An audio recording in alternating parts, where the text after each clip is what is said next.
All right, hello, my name is Jason. I use he, him pronouns. We are here to play Alien World.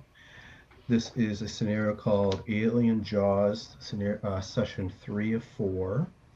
Let's just go around briefly and introduce yourself and your characters with your pronouns and tell us a little more what happened last session to your character. I think it's this week we'll start with Will.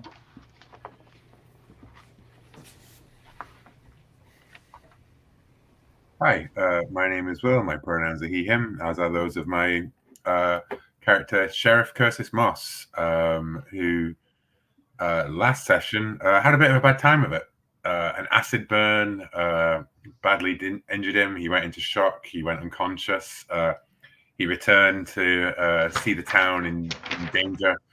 Uh, and yeah, he's trying to get control of things, but it's almost like someone's working against him. Hmm. Some not just the forces and like these strange beasts and circumstance, but almost like some character that he trusts is undermining him at every step. Who knew? Mm-hmm. Let's move on to, I'm sure, a perfectly innocent person, Alan. My name is Alan. My pronouns are he, him, and I'm playing Deputy Buddy, he, him.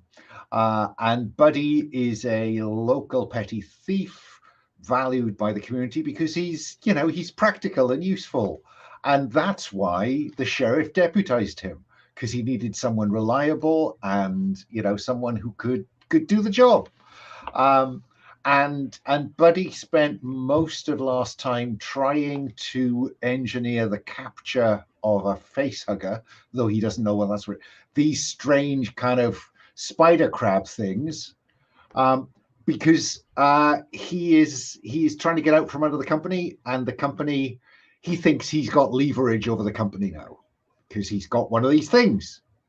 So why wouldn't they do whatever he says? And we also learned that he sort of has an empath power That's true. Sorry, I'd ability. forgotten about that. Yeah. Yeah, that may have been subtly influencing people to allow him to get away with more crimes than they should have. And he used that to help capture that creature. He did. Okay, let's go Oh, to. and then Oh, infected their oh, only yeah, technical advice right. in the form of our grad student Hooper, Hooper. Yeah. who was very curious about what was in the boot. I just showed him what was in the boot. Oh. All right, let's go to Scott. Daniel, tell us about yourself and him. Hello, my name is Daniel, pronouns he, him, and I'm playing Scott Cray, who also pronouns he, him, who is a regular surfer dude slash drug dealer, but he turned out to have had a promising medical career as a doctor, but ruined it because of his drug use.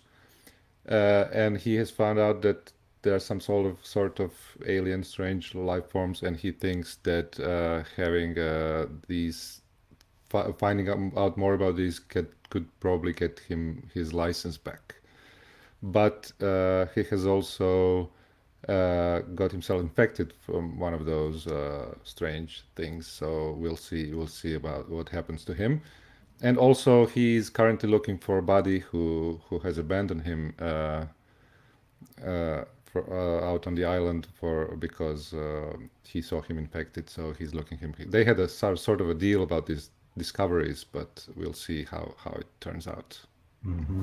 I do want to just interject there, and he was sick, and Curtis was unconscious in the back of the runabout. I just had to get Curtis back. So, Sure, and we were sure. only a couple of miles from town. So, just saying. Sure. Yeah, Yeah, and yeah. it wasn't like he'd Actually, literally just gone like, "We'll make a deal together." 5 seconds later. yeah. So Scott just wants to check out what's happening, and then we'll make up his mind about how to deal with Buddy or everyone else. Right.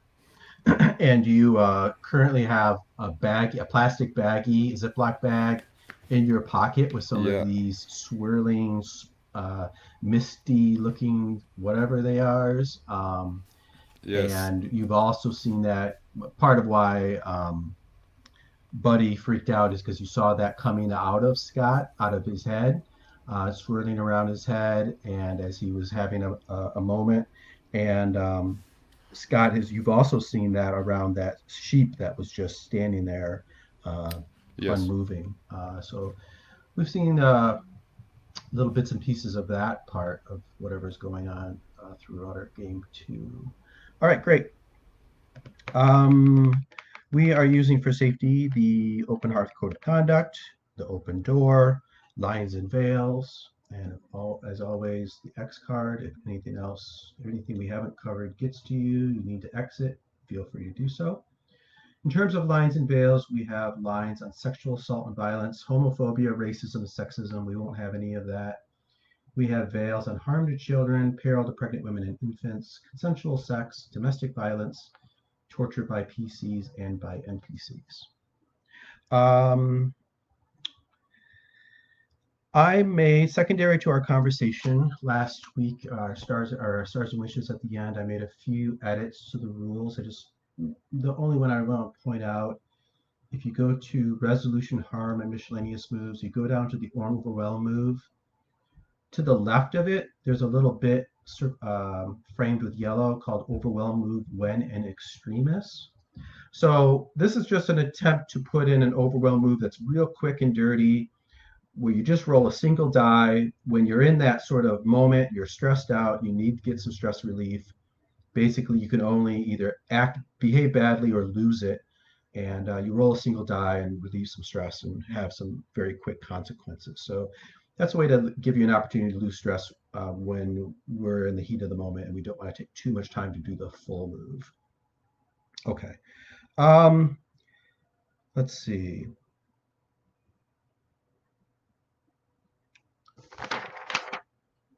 We are on the planet of Praxis.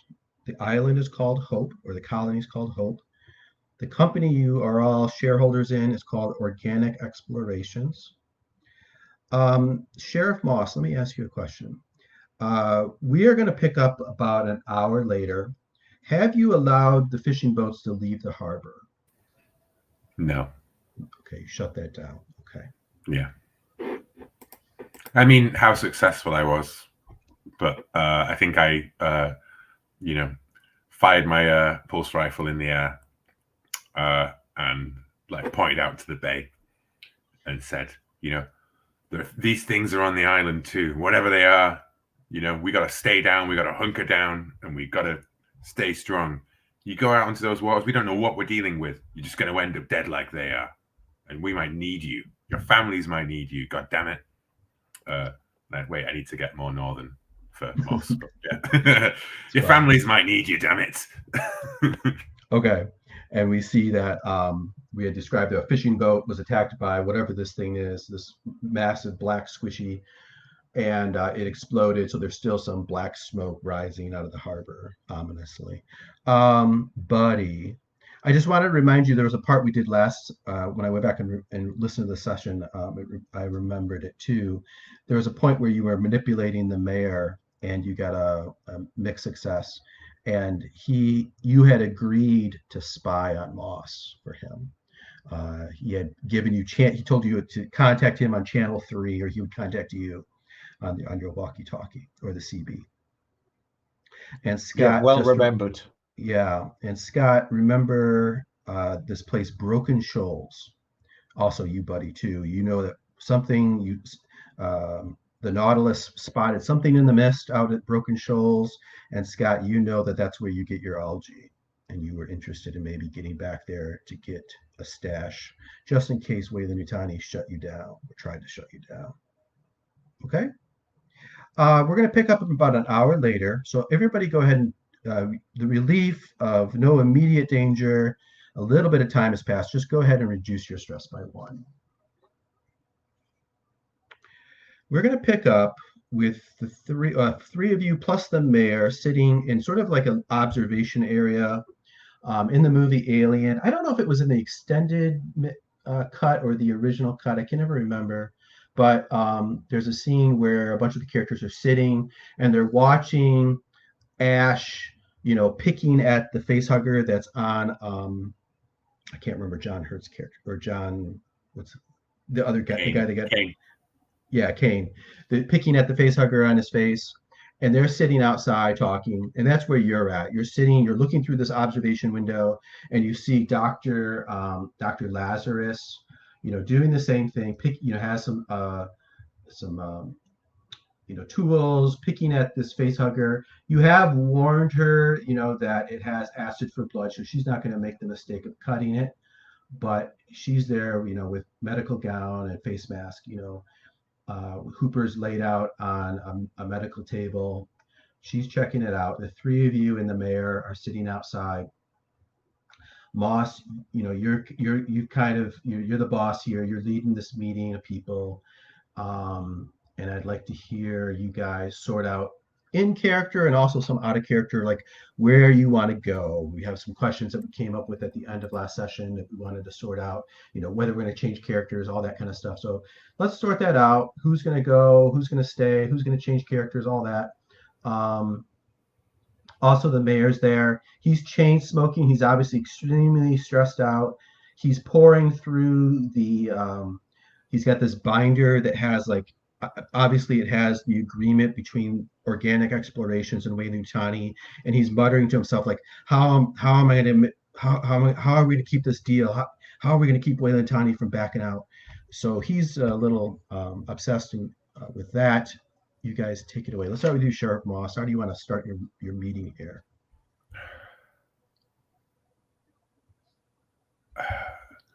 These creatures are dangerous, Mayor.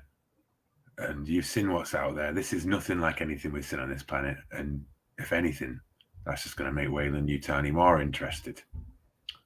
But our only question is how we're going to survive and whether we can get a claim on whatever it is first if we want to keep our shares. Now, I know you think that I'm standing in the way of all of this, but I'm just trying to keep us alive so that we can claim them. We don't want another accident like happened to Hooper. And he stares at Buddy like, but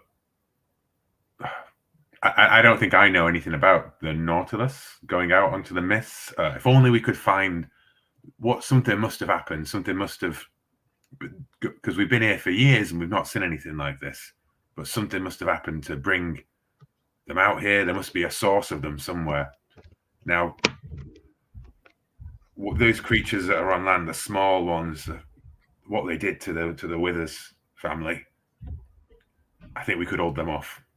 But we'd have to maintain a secure border of the village. We'd have to get everyone to hunker down here.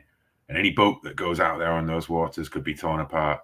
I'm proposing that we send out a crew to try and find out what went on out there, while the rest of us secure the colony. And the doc and whoever else tries to work out what the fuck these things are.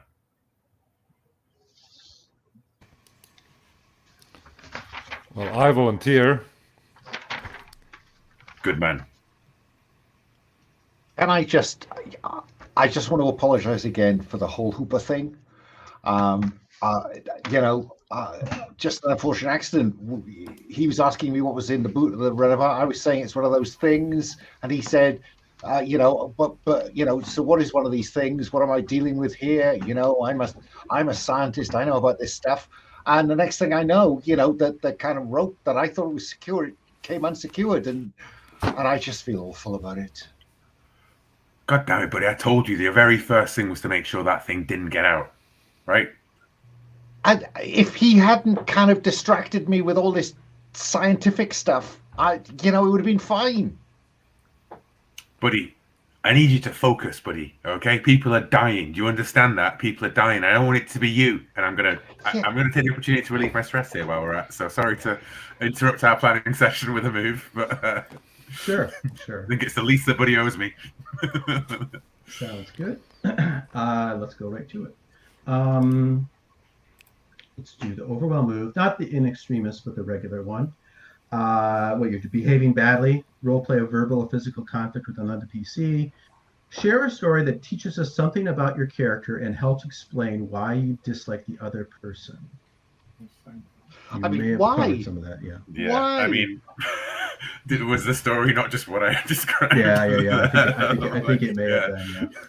So use expertise that would help you win the conflict. So do we see anything on Moss that would help him win this conflict? I am a contrarian. I don't know if that There's- helps.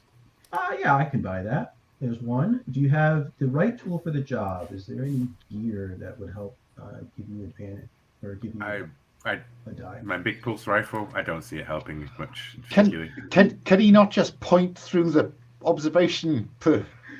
Yeah, we'll Yeah, call that it's good. either gear or advantage. One or the other, Yeah. I think, fits. So there's two. Do you want to spend a stress to lose stress? No, that seems redundant. So that's two dice, right? 2 dice. Yeah, I'm going to roll in the roll 20 because I'm on my laptop, so I can't get onto the roll with your Okay. party. So, Fair enough. You can just roll physical dice too. It's fine. well, that's You got a snake eyes. couple snake eyes. Oh, yeah, All right. I did. Yeah. All right. So on a 1 to 3, you do lose a stress. Mm-hmm. But then I believe I choose 3 consequences. On a miss, you choose none if GM chooses 3.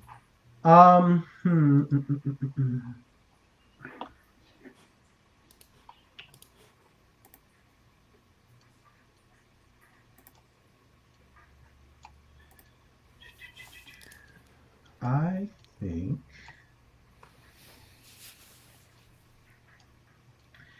Buddy, Alan, just to help kind of grease the wheels, how do you think you win this conflict with the sheriff? Do you have any idea what you say or do that might, show us on the screen that Buddy got the better of him here? I'm going to lose it. You're going to lose it in return? Okay. Go ahead and narrate that, and then that'll help me make my picks. Well, we've seen Buddy get overwhelmed before and lose it, and he's kicking the runabout and just generally and so we see him. Look, he punches the perspex and just says, "Look, I said it was a fucking accident." Okay. I think this is going to lead to something else too. Sheriff Moss, his loud voice, the slamming into the thick glass, it rings in your head, and you get this piercing headache. So add piercing headache, and you're going to have trouble concentrating until it goes away. You take care of it.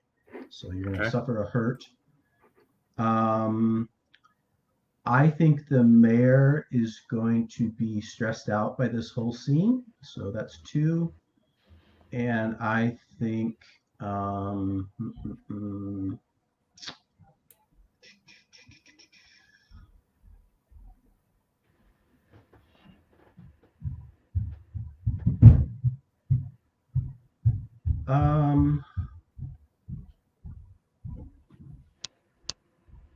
I mean, I've been upset. Shouldn't I mark stress? you want to mark stress? Okay. Yeah. Go ahead.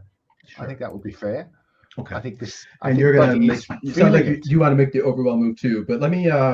So Sheriff, you get this piercing headache all of a sudden. You had a headache early on, in session 1. You had this headache building, and then it kind of went away, and then suddenly it's come back, and you kind of stumble down onto your. Like you stumble, like almost like Buddy actually hit you, which he didn't, but and you're feeling really poorly. Buddy, you're losing it. Let's go ahead and do your roll 2 then. Describe how you lose self-control. You did that. Use expertise to help you pull yourself back together after your emotional outburst. Does Buddy have anything that helps him pull himself back together? No. ESP works in other people. Jury rigging and nimble. No. No, I don't see anything. Maybe corporate. You maintain your professional demeanor, or you buy that, or you think no? I think when I lose it, I then turn to Scott and say, and if you hadn't started throwing up and he hadn't got stupid and got burned by that fucking stuff. And anyway, how do these little things do the stuff we saw in the farmhouse? Well, they didn't do that to Hooper, did they? Okay. Do you think that gets one of your expertise or no? No. Okay. Right tool for the job. Point at Hooper. Point at Moss. Yeah, we'll do the same as what we did with Will. We'll give you either that or significant advantage. There's two. And then, do you want to spend stress to lose stress? Oh, no. Okay. I'm going to look at your moves, see if you have anything that would help you here too. I don't see anything, though. No. Roll 2 dice. Okay. Oh, boy. Oh, a pair of ones. Everyone's got ones. Check your Wow. dice, make sure they're not one-sided. All right. Well, you do lose the stress. And I have to get 3 consequences for you also. I think what happens is that you lose control of yourself. You and you're turning to Scott to give him some of your venom. You knock over you budge into the sheriff, and these swirling mist that's coming out of his head Oh, no. gets into your hand. You didn't notice it though, but yeah. So there's one. Let's see. What else can we give you? I think it's only fair, I guess. I think your actions are going to upset Scott. So Scott, mark a stress. And I think the mayor is going to get even more stressed out. So I think the mayor at this point, he stands up and he says, I can't deal with this anymore. Sheriff, you take care of everything. I got it. I'll be in my office. And he will storm off and he will disappear. So, just to establish, so they knocked over the spores that. No, he budged into you, and you had some of that mist coming out of your body. Me? That got into Huh? that got into Buddy. Oh, I didn't realize I had any of that mist coming out of my body. No. When did I get exposed to it? Remember when you examined old Jed's body? Oh, so now we all Yeah. have it, in right? session 1? Yeah. The whole point No, is 'cause you never know yeah. when you're infected. Yeah. No, I don't remember that coming up, to be honest. No, we didn't narrate it, but it happened. Okay. Yeah. It happened. Fair enough. Yeah. Yeah. Okay. The joy of the hard move. And then I think I kind of look down at Curtis, who's there, and I see this stuff, and I saw it on the sheep, and I saw it on Scott, and now it's on me.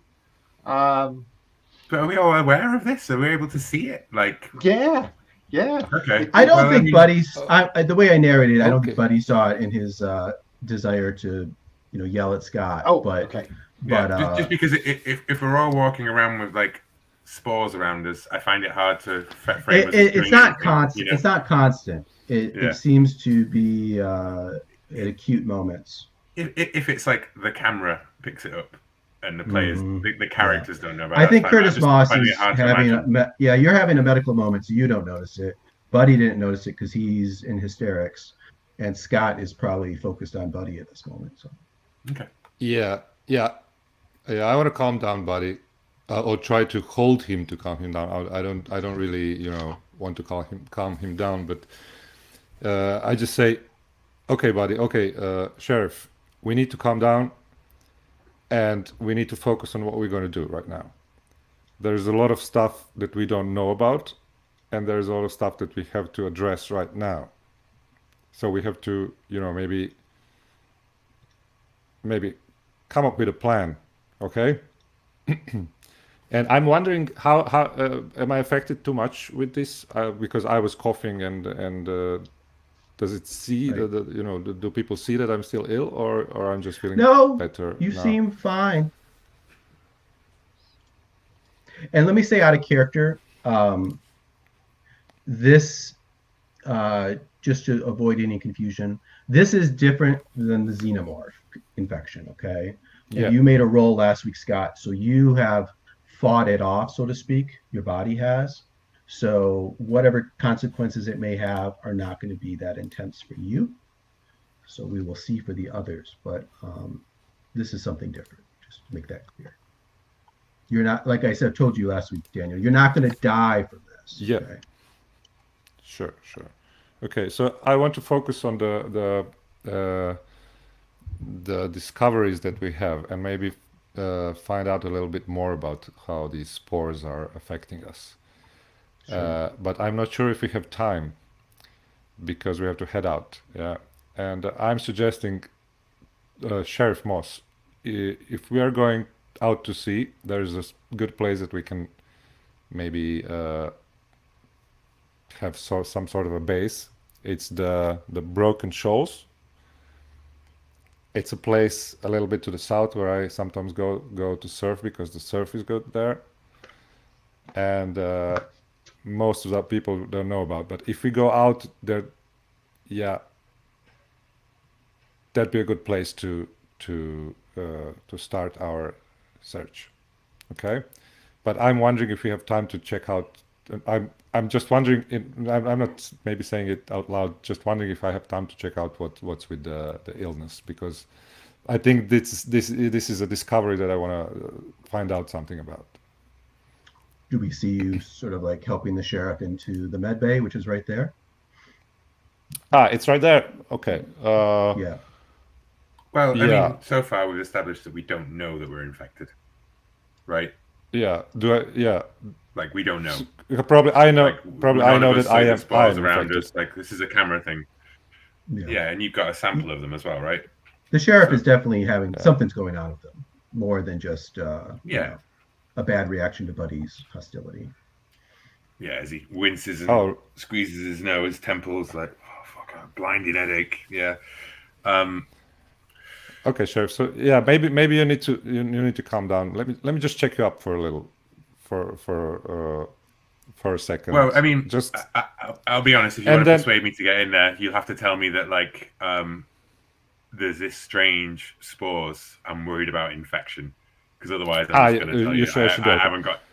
haven't got time for this. Like, you know, the more we talking like clandestine stuff, the less I'm like, this whole fucking place is falling apart. I need to do something about it. You know. Okay, but yeah, okay. So yeah, I'm going to tell you. So maybe you won't have time to finish what you're doing if you don't get checked up right now, because what I found here, and I pull out this bag with the little spores, is might be serious, and I'm the only doctor now who can see what's happening.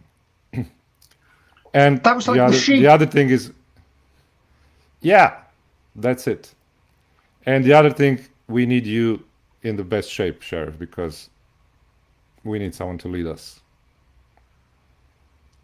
I can always give the job. It's going to just take a few minutes. All right. Quick, let's get this over with, buddy. Listen, I'm sorry I yelled at you. It was an accident, but I need you switched on, sharp, buddy. I need your help. Yeah, and stay here, buddy. Yeah, you can trust me. I'll just stay out this side of the glass and just watch you. I need you to. What do you need me And I to need do, you- Sheriff? Whenever, look, people are going to be scared out there, right? You're the deputy at the moment. I'm going to go into the med bay. I need you to keep an eye on things, and if anything kicks off, you come get me. Yeah. Absolutely. Yeah. I'll get out there and just show a bit of presence and leadership. Can I roll to manipulate someone with this? Because I'd love to have buddy take a stress when he inevitably betrays me.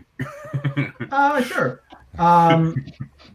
And I think Daniel was trying to calm the situation down, so Yeah. maybe we should do that move too.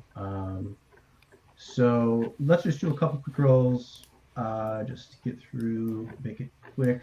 So calming someone down. Does Scott have an expertise to help calm someone? I have He the is calm. Yeah, I think that counts. Keyword. So I am the There calm you one. go. There's one. Do you have the right tool for the job?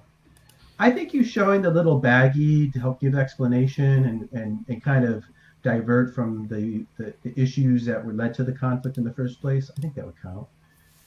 Do you have Okay. anything that would give you significant advantage? I have the significant advantage from Yeah, the you last have it session banked. when I Do found. you want to use that? I think I Remember, haven't if you spent it. do, then when you enter a dangerous scene, you're going to gain stress until you get something else scientifically significant. So there's Yeah, a but there's a I've saved it downside. for a long time. You want to save So it? Oh, you yeah. want to use it? No, I have saved it for a long time, so I'm going to use it now. Okay, go ahead. There's three, and do you want to use stress to try to calm them down? That's three. I think three is enough. Okay, 3d6. Okay. Everyone's rolled ones, and only ones so far. There's, well, you getting Oh. better. Couple twos. Okay. All right. That's a two. Let's see here. Calm someone down. A miss. It goes poorly. Either you or they gain stress. Player's choice.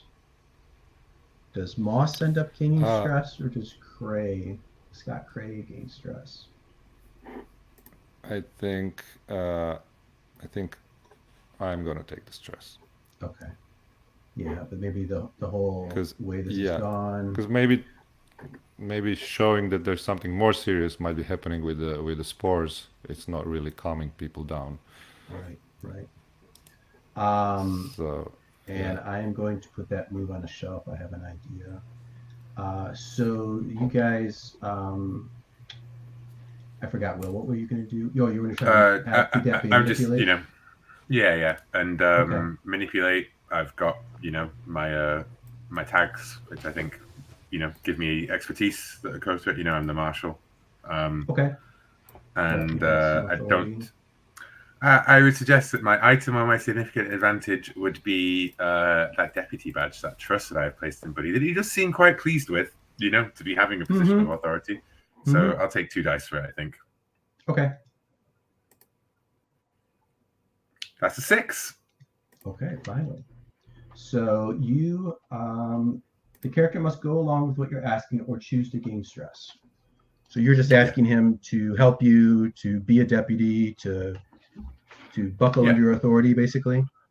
To be a good person, I guess would be the simplest way. Yeah, we want to be a little more specific, but yeah. No, I know, but you know what I mean. Like, I don't know when he's breaking that. I think I have preemptively removed the brackets from around deputy to demonstrate that I am absolutely going to be deputy. Okay. So you come into the med bay. You lay down, Moss. Dr. Lazarus comes over, clearly alarmed.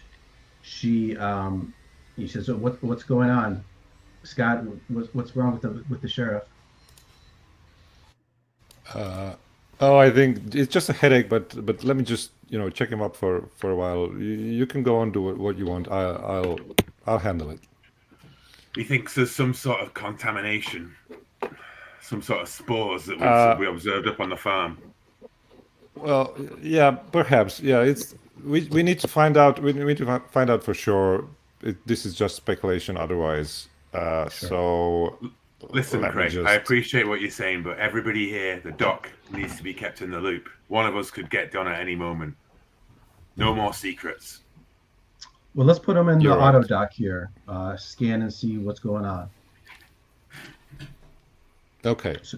So there's this machine in the movie. You see it where it kind of like he lays on the table and it kind of slides into this this basically it's like an MRI, a high-tech MRI, and it quickly runs a scan and back, and she gasps and she goes.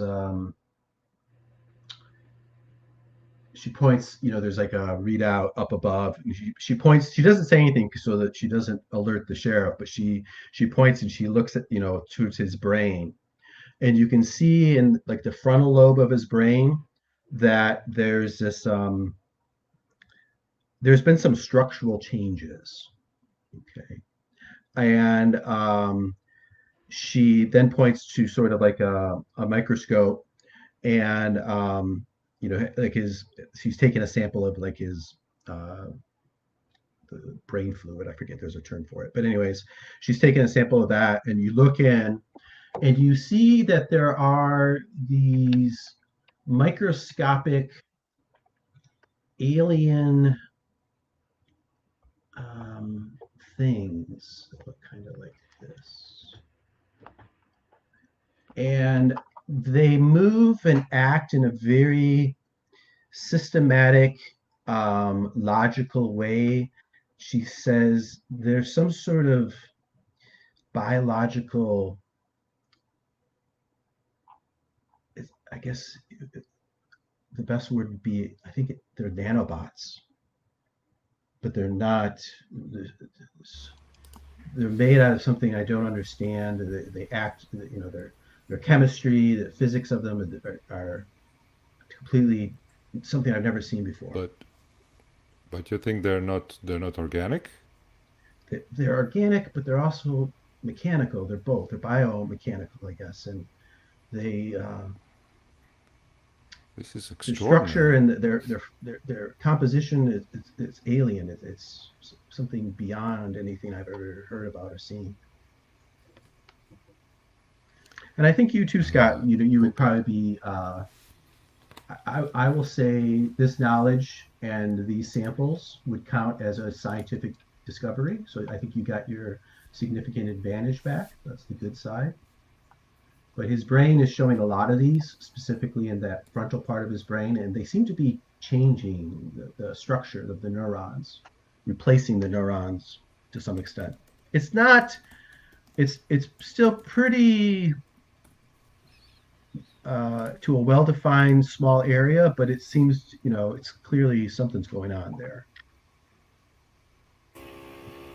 She gives you some sort of tranquilizer or something, Moss, so I think you can take away your hurt. As long as you stay sedated, or you get some painkillers, and you'll be okay. Can you fix it? Can you get it out of me? She turns, and obviously you had overheard her and Scott talking. She goes, "Look, Sheriff, I'm sorry. This is way beyond anything we could do, or I could do. Maybe Weyland-Yutani might. I mean, obviously they're top of the line. Yeah. No, I think we just, keep you comfortable is probably the best I can do. I haven't got time to be kept comfortable. It doesn't look like it's going to kill you, though. I mean, it doesn't look like it's, life-threatening, at least at this point." Well, that's great comfort, that is, Doc. All right. Want everybody to get... Right, we need everyone to wear respirators then. If this was a contamination from the farm, we could all be exposed. Other people could be exposed. And maybe I'm on a ticking clock. So I best get to work. Now I'm going to take a stress, because it's pretty stressful to have the nanobots in your brain, But yeah, I think Moss is going to take it as maybe he's, on limited time. Mm-hmm.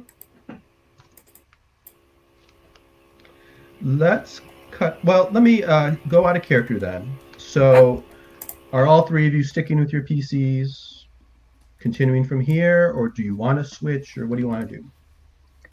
Given that you've reminded me that I kind of, the disposition of the mayor to me was raised, but in return I have to be keeping an eye on Moss.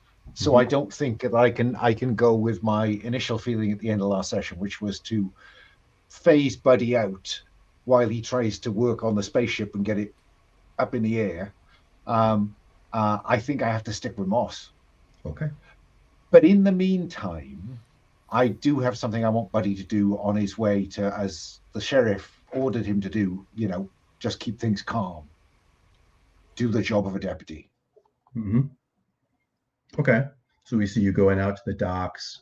We see a lot of... Oh, okay. No, you see me going to the mayor. Because if the mayor is, the mayor needs to show himself. So I'm going to go and calm the mayor down and take him with me. People need to see leadership. Okay.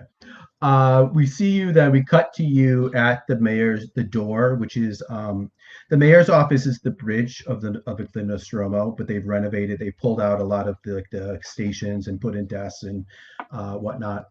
And you're like beep beep, asking. He's got the door shut and locked, and you're pushing the button, and he answers, and he's slurring. He clearly has had a few drinks in the time that has passed. And he says, "Go away. I'm busy." So I need to manipulate him first, then. Probably, yeah.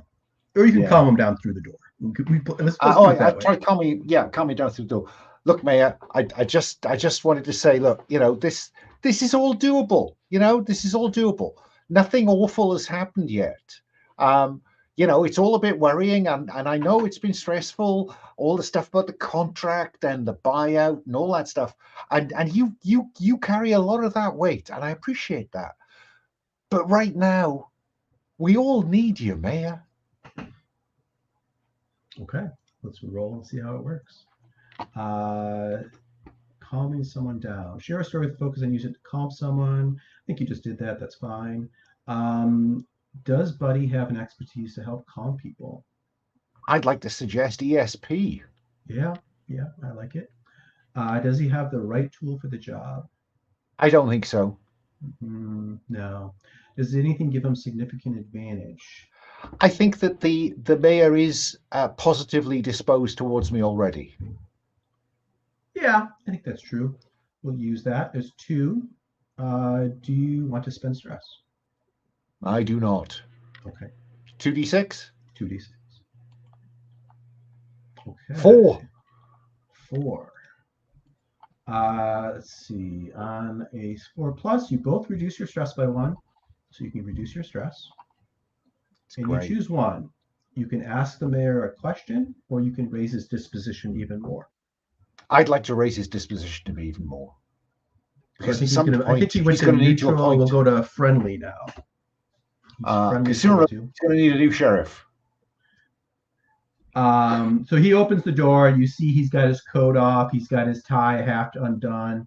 He's looking, his hair's a big mess. He leads you in. 2 of you sit down. He offers you a whiskey. And he's going to, on a 4-5, he gets to do something. He's going to say,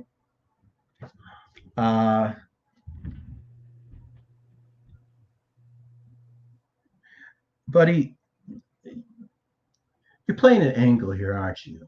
What is it you're up to?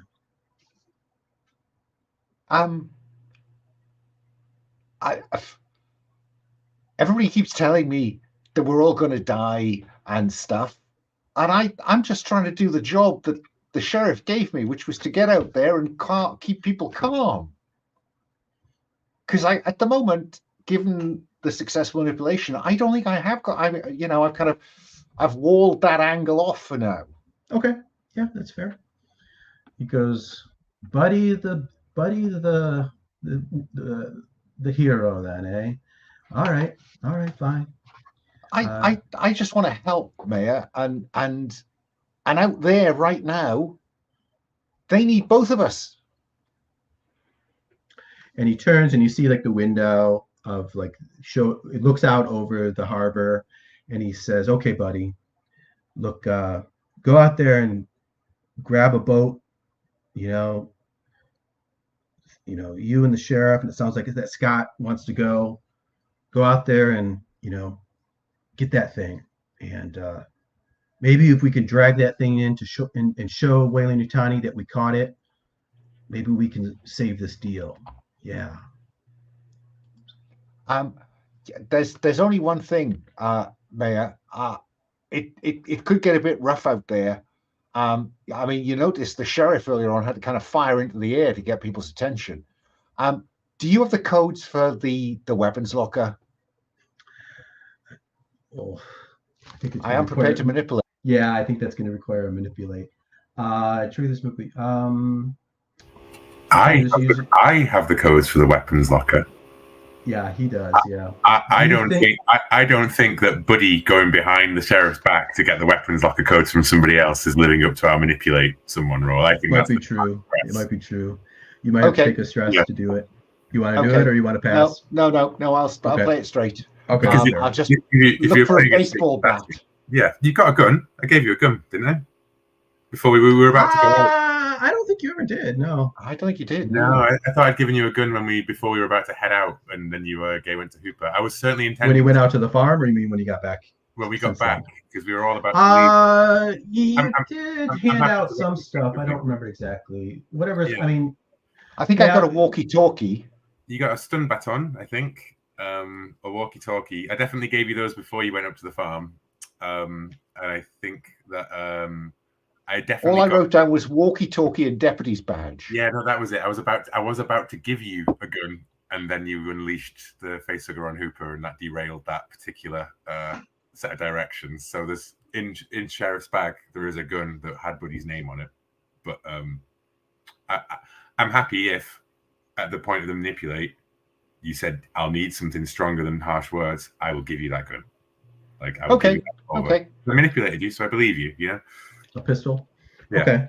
All right. And you we had sort of you had gathered some stuff from the sheriff's locker at the end of last session, Will, and we just said we'd give you a couple more free items, and I fixed the character keeper to allow it to show 4 for free Mhm. items. So that's to kind of capture the fact that you have gathered up gear into your duffel. So you can hand that I don't- stuff out as I don't- you I don't trust Buddy enough to give him a shotgun yet, but he's got a pistol. Yeah. Fair enough. I think we are going to cut to the ship at this point. One last chance if there's any other little things you guys want to do before we go there. Can I just check myself also if I have the spores in my brain to be sure? Sure. Good. I think you've taken a sample too of your, and you've laid out on the table. She says, well, you do have some of them in your spinocranial, fluid or whatever. There's a term for it, I can't remember what it's called. But anyways, but most of them seem to be inactive or dead. I'm not sure what the right word would be.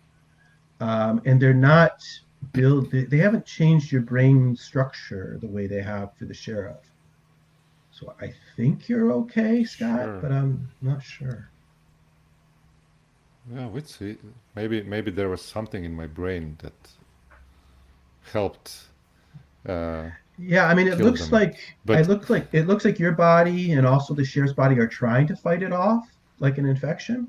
Yeah. Maybe you got lucky, or maybe you helped yourself out with some medical aid. I'm not sure.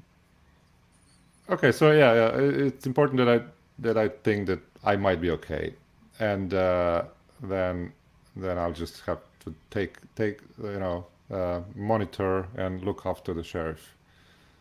Now you Because did do he some has, stuff. You did do a medical aid to help yourself, or you had fought it off, and we had narrated that it had to do with your using pills and chemicals and drugs and whatnot. Yeah. And if you want, we could make a roll to see if you can slow down the process in the sheriff or help. Well, you want to do I some of that think same medical aid for the I'm sheriff? not really sure. Yeah, I'm not really sure I want to cure the sheriff Okay. because Okay. right now, because if if something else happens, and I will be able to to experience how this illness is progressing. That's true. That's true. There you go.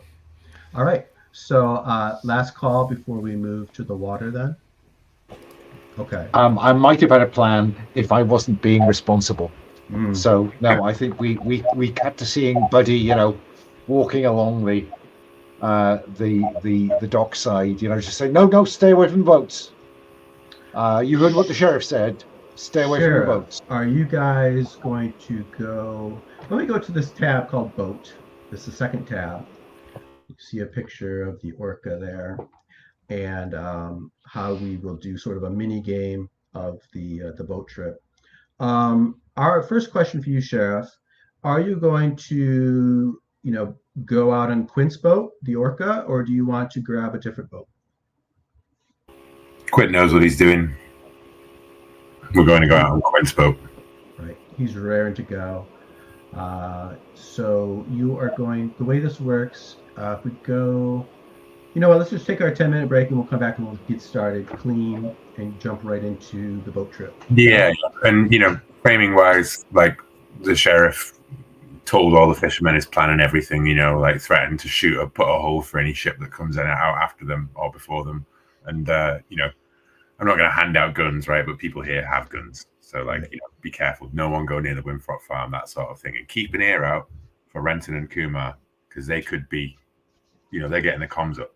So we're going to be out of contact till then. So just establishing that I'm not just like, bye guys, leave the colony. Right.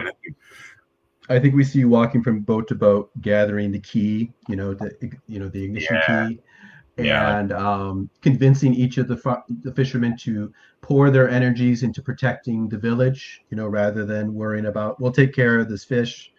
You guys protect the village in case anything should happen. yeah. They're all half drunk, so they're like, yeah, okay, Sheriff, good. Well, we got you. And then we will see the orca. You guys boarding the orca, and we'll pick up there in 10 minutes. See you then.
right, we are all back.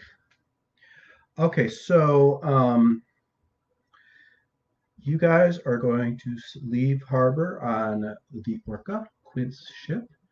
There are the three of you and Quint. I think that will be enough if one of you should suffer death or some other bad result. We will have you take over Quint. If necessary, I will shoehorn in another NPC somehow, but hopefully that will be enough. The Orca. So if you look at the boat tab on the character keeper, I have clicked Fisher Person's Boat.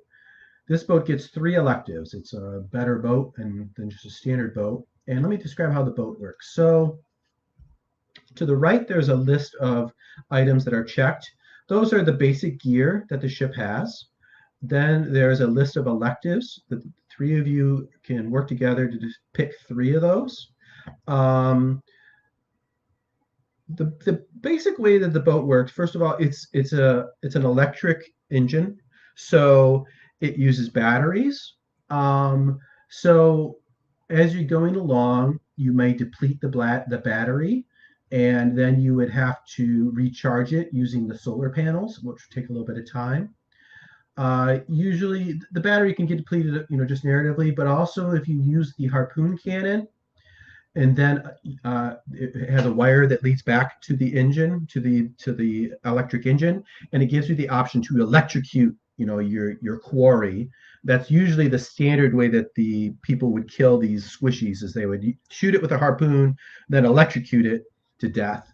That was the prime way of killing these things. But that would deplete your battery, so then the boat would be immobile for a period of time until the battery would be recharged. Any questions about just the basic way the boat works? I think that's kind of it. So, it's Quint's boat, but Quint's an NPC. So really, you guys are going to call the shots. We could put it in Quint's voice if you want, or you can use the sheriff's authority or whatever you want to do to give yourself, the framing for that. But you guys are going to make all the choices, not Quint. And so let's start with then the 3 electives that you want to use. And ask me questions about the electives if you're curious of how they would work or whatever. We can answer those questions. I leave the table to you to pick 3 electives. Death charge. I'm happy with that. Yeah. All right. 100%. Go ahead and click depth charge. That's my choice done.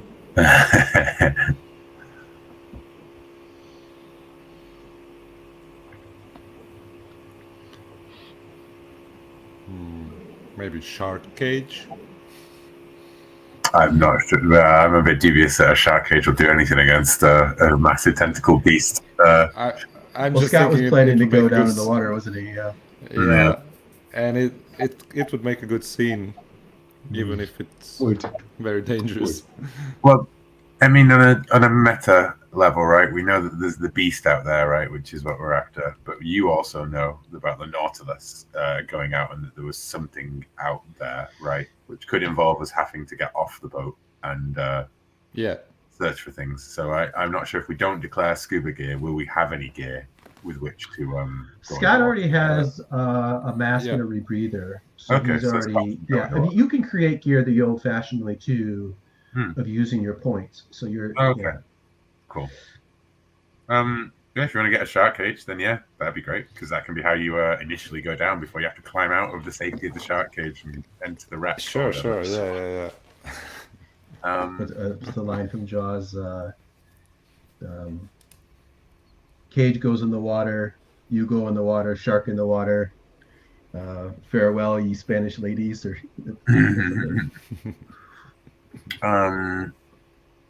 the barrels you attach to the harpoon, and that raises it out of the water, doesn't it? That's what their idea was. Right. It'll give you tires it out as it tries to dive and then gets pulled back up. Yeah. Chum is used to try to attract it. Advanced electronics is probably self-explanatory.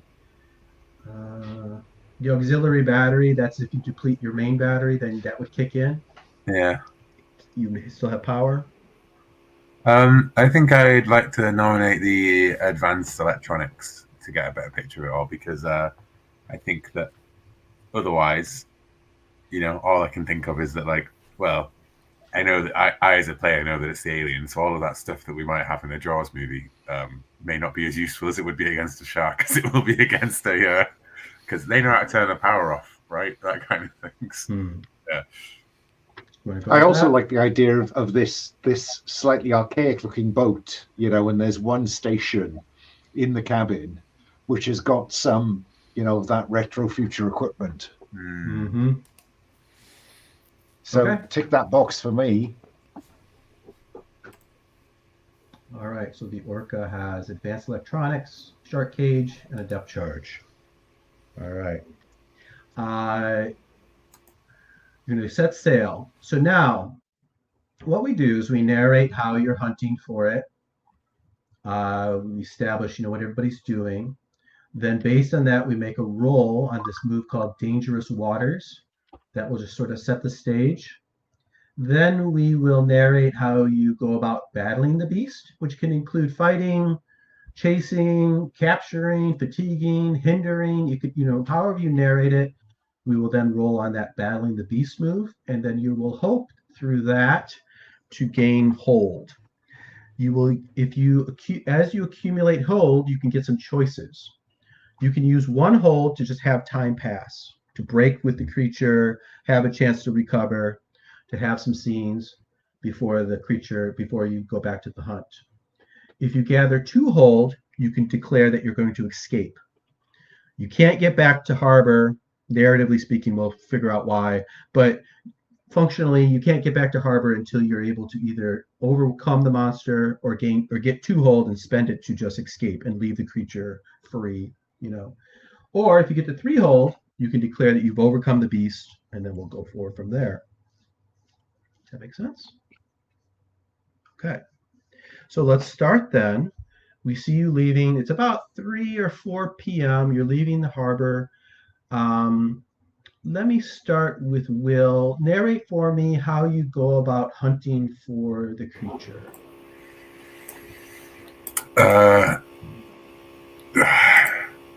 Quint, the Orca's sonar was, that was how we managed to track down the squishy swarms back in the Purge. I only hope it'll help us with this beast. Why don't you fire it up, and we'll head out towards where we know the Nautilus was sailing from, and we'll see what we can find. He turns to you, Scott, and he says, sound like you had an idea which way we should go. What do you think? Which way should we point her? You're muted. You're muted, Daniel. Sorry. So I suggest we go to the Broken Shoals. It's shallow water, so bigger beasts like bigger squishies can't go there, and it's a good place to to just have a base, and then we can look around, and a good place to retreat to if there's something very dangerous. Good idea. These bastards like to hunt. They like to hide down in the abyss, beyond the shoals. We'll draw them out. Okay, great. So we see you sailing that direction, and we see the sonar screen. Boop, boop. Do you want to use this is probably not that important, but are you just using passive sonar where you hear anything that's going, or are you doing a ping, the active sonar? Think back to your submarine movies. What do you think? I mean, I feel like it's got to be active sonar, hasn't it? Yeah. Sure. Okay. So it lights up the floor, the sea floor, which is relatively shallow until you get out to the shoals, and then, as Quint hinted, it who knows how deep it is beyond the shoals. It's uncharted depths. Okay. Anybody else want to add what their character's doing as you sail out, towards the shoals with the sonar pinging? I think Buddy is examining the depth charge. Mm-hmm. He just wants to understand how it works. How do we throw it any distance? I just want to understand the depth charge. Do you have any ideas how you would like it to work? Well, I suppose I'm hoping this is more than just kind of roll it off the edge of the boat. I'm hoping there's some kind of, at least some kind of catapult that throws it clear. Yeah. And that it's got some kind of simple fusing mechanism. Mhm. You know, so maybe it's just a, you know, you wind it round, it tick, tick, tick, tick, tick, Right. tick, tick, It's got a oven timer, basically. yeah. Perfect. And then it'll have some sort of like, yeah, it's probably mounted on the left back side of the ship, and you put the timer, hit the button, and it'll fling it out, into the water. Hopefully, close enough at whatever you're trying to hit. All right. What do we see Scott doing as you guys are setting sail? I'm talking to Quint and monitoring his navigation and looking at the map and try to maybe nudge him a little bit to move us closer to the part of the shoals where I have my stash of algae that I need to pick up before Right. Shit hits the fan. Right. And we had established he had a history of hunting this stuff with you. So he gives you a wink and he says, Yeah. I know right what you're up to this. Yeah. Okay, Yeah, great. that's I think right. we're ready Okay, to so roll. When moving through waters haunted by the beast, someone tells a story. Anybody have a story that they're telling that would help us learn more about the character?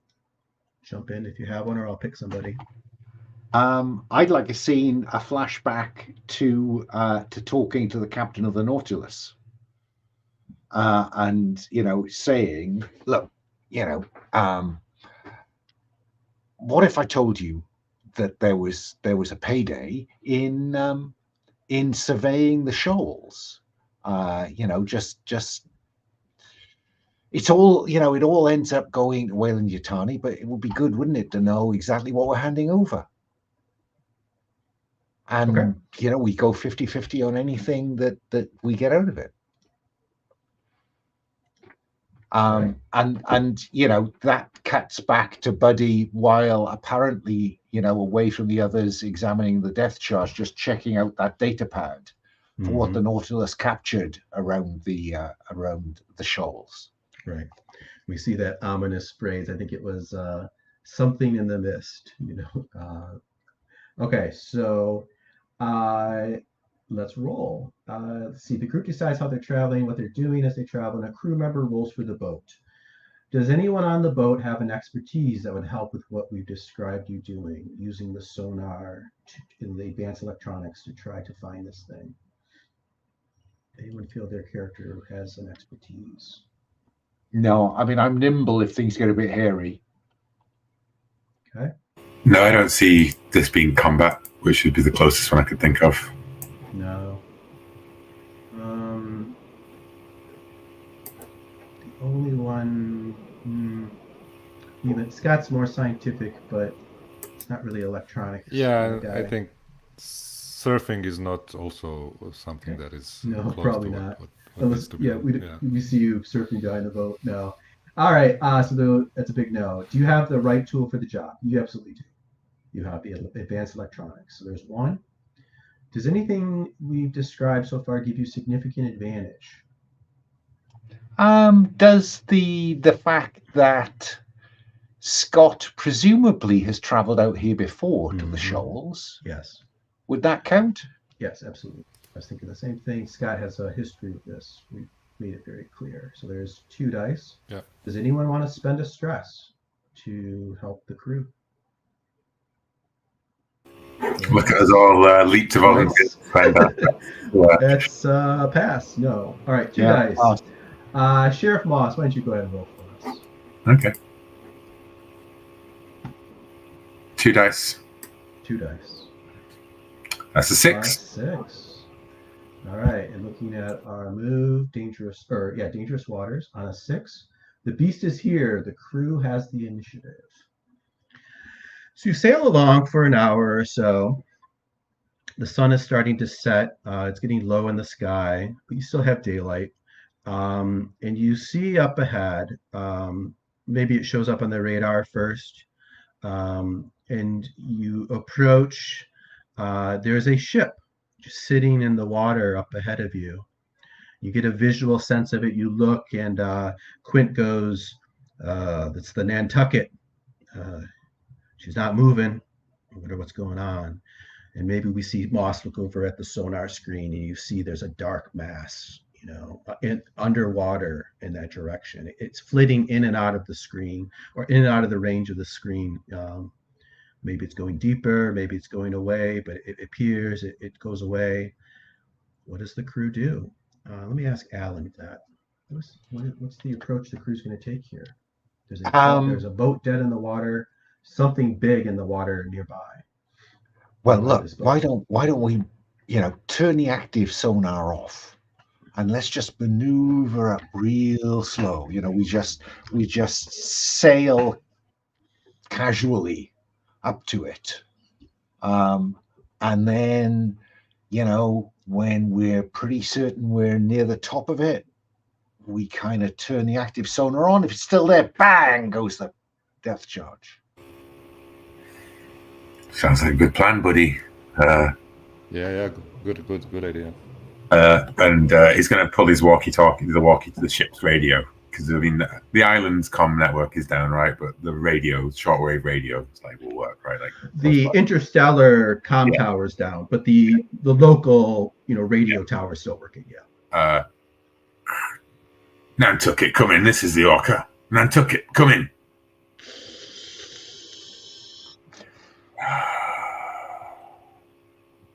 Sometimes I wish I'd never taken this job.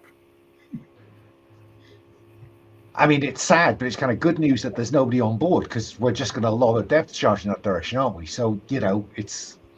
How do you know How do you know there's no one on board, buddy? Well, they're not answering. I regret giving you a gun. but what are we supposed to do? We're supposed to sail up to the Nantucket, check everything, check there's nobody there, and then, why would it just be sitting there? Just sitting there. They could be hurt, buddy. They could be injured. They could be hiding. But people have these whistles and lights and stuff that when you're in danger at sea. I look over at Quint, who I think probably just grins, loving this, that I'm like. Yeah, he finishes his beer and he throws it down on the deck, and he's getting excited. He leans out and he says, yes, the hunt. Okay, so let's move to the battling the beast move then. I think how does let me go back. Let me start over. Buddy, are you at the wheel, sort of trawling forward slowly, or are you, up in the bow, looking ahead to try to make sure you guys approach quickly, or are you at the controls of the, where do we see you, and how are you, trying to enact your plan? I guess it kind of depends if jury rigging is a sufficient expertise to use a depth charge that I've been familiarizing myself with. Yeah, so we'll see you at the depth charge then. That's where you're Fine. stationed. Okay, so describe how you try to hurt, hinder, capture, or fatigue the monster, and then roll. So you're trying to use the jury rigging. You've quickly trained yourself how to use the depth charge, hopefully. So there's one. Do you have the perfect tool for the job? Looks like you're ready to use your depth charge. You've got the sonar gear, still passively, trying to pick up the creature. There's two. Do you have anything that would give you significant advantage? I'm wondering if the time I've spent familiarizing myself is that. I think it's because we've got the initiative. We know that it's there and it doesn't seem to be aware of us, and it's we have initiative. Yeah, good point. Sure. Okay, there's three. Does anybody or Buddy, do you want to spend a stress? No. Okay, 3 dice. Where are the other two? I'm at the back of the boat, because the way this has to work is that Quint needs to sneak up on the Nautilus, the Nantucket, and then, then is it Scott who then flips on the active sonar and says, it's there, and I pull, and then we head for the hills, head for the shoals to get into shallow water. Yeah, and where's Moss before we kick off? Moss is propped up near the cabin, top of the cabin, I think, with that pulse rifle, like laying down, like scanning the horizon. Anything pops out, any tentacle pops out of that water, he's going to try and blow it off. Are you up in next like to sort Quint. of that? Yeah, Quint's driving the boat there, like you see in the picture, and then you're up there with your pulse rifle, steadied on the whatever, the wall there. Yeah. Okay, next to Quint. Okay, great. Let's roll. So where were we? 3 dice. I tell you what, I'm going to spend a stress. There you 4 go. dice. 4 dice. 4d6. A big 6. All right. So on a 6, narrate how you succeed and you gain a hold. Before I forget. Oh, actually, also you moved out to the sea, so this is dangerous. I'm going to increase threat by 1. So we are up into the panic zone. All right. Narrate how you succeed and you guys gain a hold. There's a spot on there for hold. And I'll change it to 1. So let me set the stage for you. I think Scott yells out, it's right ahead, 20 meters, 10 meters deep, moving at 5 knots. It's moving towards us. And then Quint just steers to turn the back of the boat. And Moss is scanning round maybe. And at the point when he thinks that the back of the boat is pointing at where we're supposed to be putting this thing, I pull the lever and stand well back. Tumbles, hits the water, And then Quint hits hits the the gas. throttle and, Mhm. There's a short pause as it, maybe we see a shot of it sink, going slowly down in the water, and there's a black shape, that's obviously there. And there's an explosion and a big geyser of water splashes up. And moments Buddy is at late- the back of the boat going, we got it, we got it, we got it. Right. Let's untick your depth charge. You've used your small but potent depth charge. You only have 1, so there you go. And moments later, this thing breaches the surface, and it's let me go back to the picture. As we said, It's dead. It's Yeah, come to the it's- surface. It's it's floating ru- back it here. looks- It's it dead. roughly looks like a squishy. It's got the tentacles. It's got the spikes and barbs on its arms, but it's black. And it's much bigger. It's probably, instead of 5 or 6 meters across, it's about 8 or 10 meters across. It's probably 3 or 4 times the mass. It has a proper head, but it's long and oblong. It's black. It looks like it's carapace, like an exoskeleton in parts of its body. The rest of the skin is like leathery in spots. It has a long oblong head with a huge mouth. Imagine like an alien queen size or maybe bigger. And it's got a little mouth inside that comes out and it lets out this screeching scream. And you see it seems to be bleeding some sort of greenish yellowish fluid into the water around it, but it's not dead. It's very much alive. Which is fizzing, I guess, is it? Yeah. Everybody gain a stress. This thing is horrific. Scott, what are you going to do? You're at the sonar down in the cabin. You look back, you see this thing. The boat's cruising around. This thing's Cruising? up a screen. Full throttle? Yeah, it's screaming around. Well, I'm overwhelmed now because I marked my There you go. my last stress. This So, might be a good time to break in the new overwhelm moves. What do you think? yeah. In extremis, you can only behave badly or lose it. Okay, I think I'm gonna lose it. I think I'm gonna shit. I have never seen something like this, and it's not dead, buddy. You missed it. Right. How could you have missed it? That might be more behaving badly. Yelling up Yeah, at okay, Buddy yeah, back. yeah, Buddy's, maybe so you're that's- down in the cabin. You're looking back. Buddy's standing there. He's all excited, Yeah. that he killed it, It's okay. but it's Yeah, clearly not dead. you're muted. You're muted, Al. Yeah. And I'm still, looking at Scott saying, we did it. Look at yeah, we did it. Right. Maybe you're then not even Scott looking looks back at past it. You're me just like, and yeah. then, Yeah. Right. And you didn't, Okay. you didn't shoot when I told you to. So I'll just try to take it out on Buddy. Yeah, maybe behave Okay. badly. You just roll a single die. Easy peasy. Okay. Yeah, what could go wrong? A big one. Oh, that's a All one. right, so a one, you relieve one stress, but the situation gets worse. The GM chooses from this list. Another or more dangerous threat arrives. The character becomes more isolated. They might lose or break some gear. They make too much noise.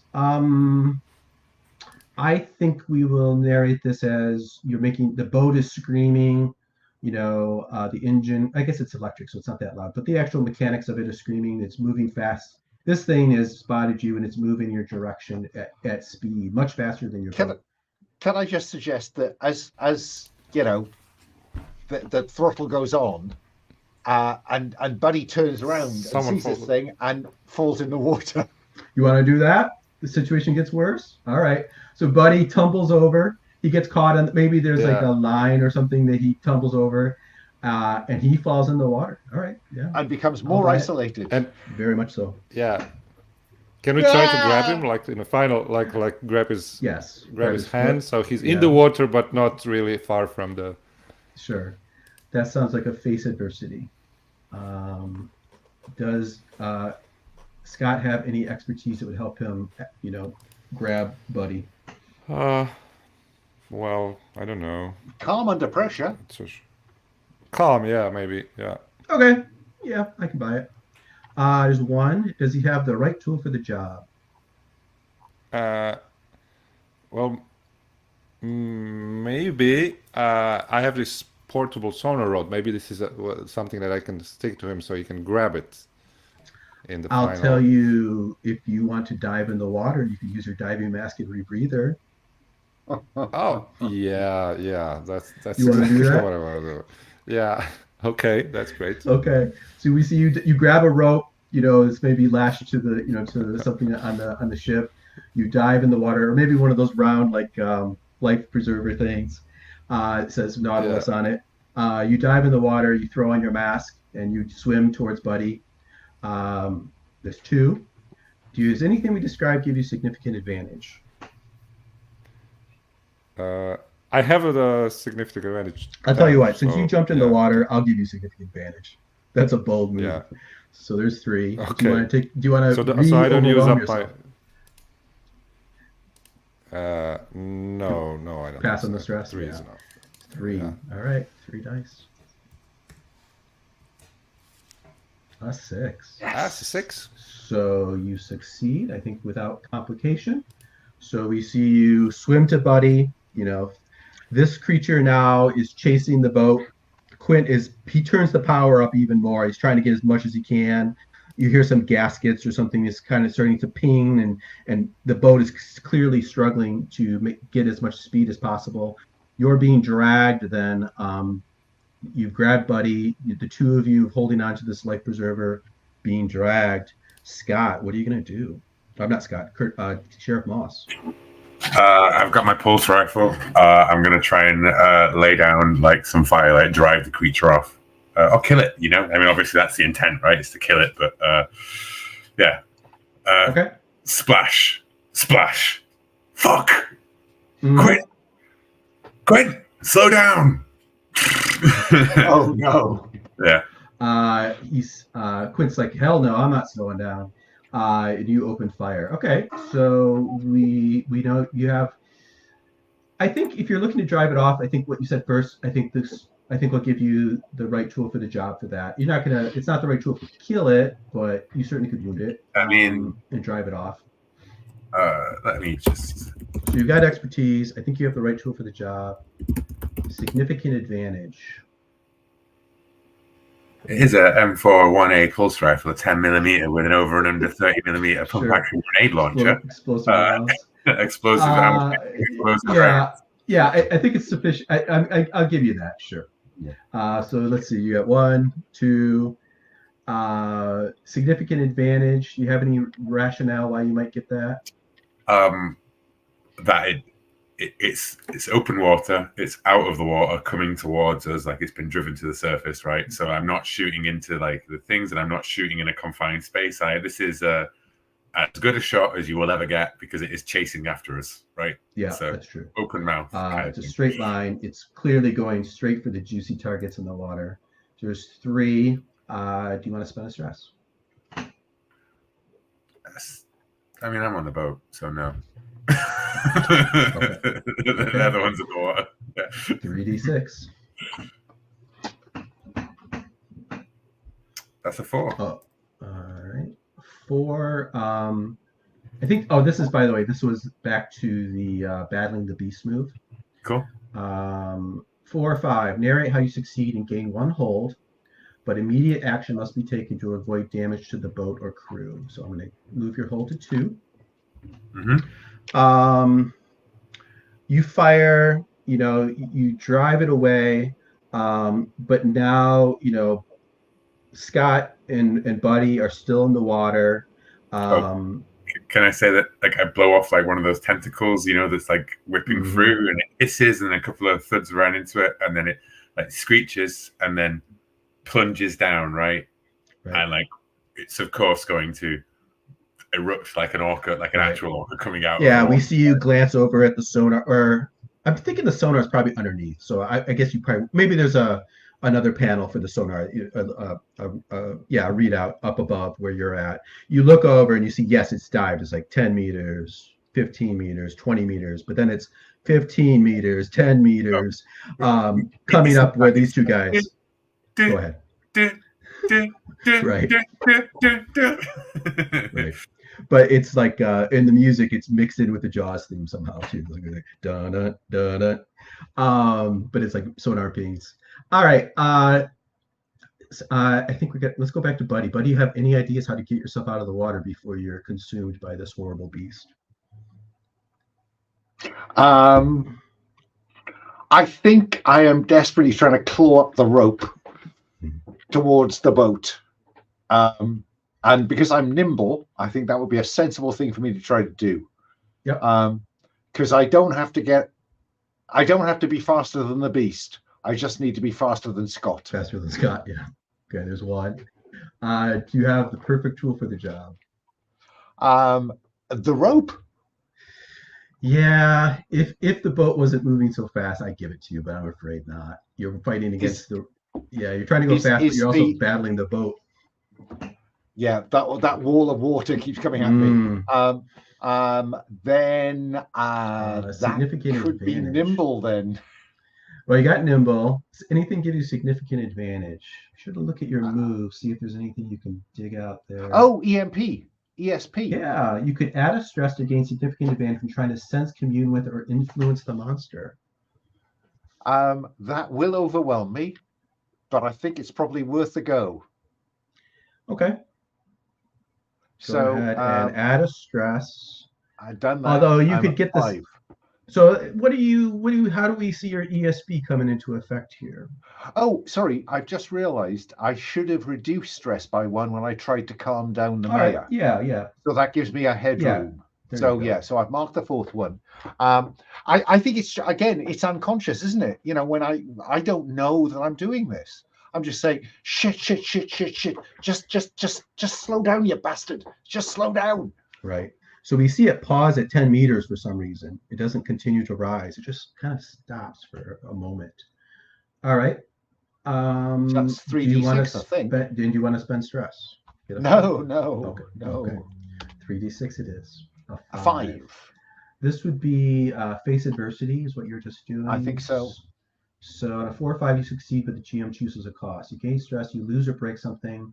Something else complicates the situation. Someone reacts badly to your actions. You take too long to make too much noise. Threat is maxed out now, by the way, so we won't be doing that anymore throughout the scenario. You lose or break something. What do you have? Maybe I lose the gun. Yeah, I think, yeah. So I think what we'll do to reflect the badge. Right, you keep your badge. I think if it's all right with Will, we'll take away one of your free items and capture him losing the pistol. Okay. Or we can take away one of Buddy's. I think that's probably more. Oh yeah, no, I mean I have a revolver. I was going to put a line through it. Yeah, I can just get through it. It's just that. Yeah, I guess then we'll put the pressure on Moss. He can refresh that if he uses one of his free items later. Yeah, that's good. Just remove the revolver. But you do succeed. So we see you pull yourself back onto the boat. I think we'll just have Scott's a good swimmer and he's done the same. So I think we'll just say that he has also done the same. So we see the two of you pull yourself back in the boat. The creature then dives, 20 meters, 30 meters, 40, 50. It's out of range. It disappears. Time passes. That's what's going to happen. I can just declare time passes. So what do we see each of you doing in this immediate aftermath of this, hot minute of action? Oh, I'm going to lose it. Yeah, Let's start. Let me come back to you. Let me go to Daniel. What do we see Scott do when he comes out of the water? Yeah, I'm gonna kind of lose it also, I think. Okay. I am calm usually, but this is not really. I mean, I'm just so going to maybe put it out there. I am intending to roll a calm someone down move. If that interests. Let's start Okay, there then. yeah. I think that's probably a good place to start. So these two come out of the water, dripping water. Daniel, maybe Scott takes off his mask. Moss comes just down. continue The to- boat slows to down. behave. Quince. Yeah, go ahead, Sheriff. Tell us what you do. And you're still going like, buddy, you didn't throw it when I, like you're bickering as you get onto the boat. Is that what you're? Yeah. And Buddy's like wild-eyed, like whatever. But I think that means that from Moss's point of view, Scott's the one that he needs to calm down here, and and he's gonna go like, he's gonna put a firm hand on his shoulder and go like, Scott, listen, Scott, Cray, you're fine, you made it. That was some brave. but we lost the weapon, so now we can't kill this We hurt this it. beast. This is We something hurt it. else. That's all that may be all we could have ever done. But you did the right thing there, Scott. You reacted fast. You helped Buddy. That's what I need. I need you to be the man that you were that second when you saw him in danger. You acted. I need a man like you, Maybe. like in my squad, Scott. And yeah, that's my focus on Zeno. Like, Okay. Okay. Add a little quick something that tells us something about you. What do we learn from this interaction about Sheriff Moss? I've seen what happens when out here we're going to need to trust each other. We're going to need, and things aren't going to go perfectly. You can't plan for everything, and we might lose people, but we'll definitely lose people if we turn on each other. I've seen it before. Mm-hmm.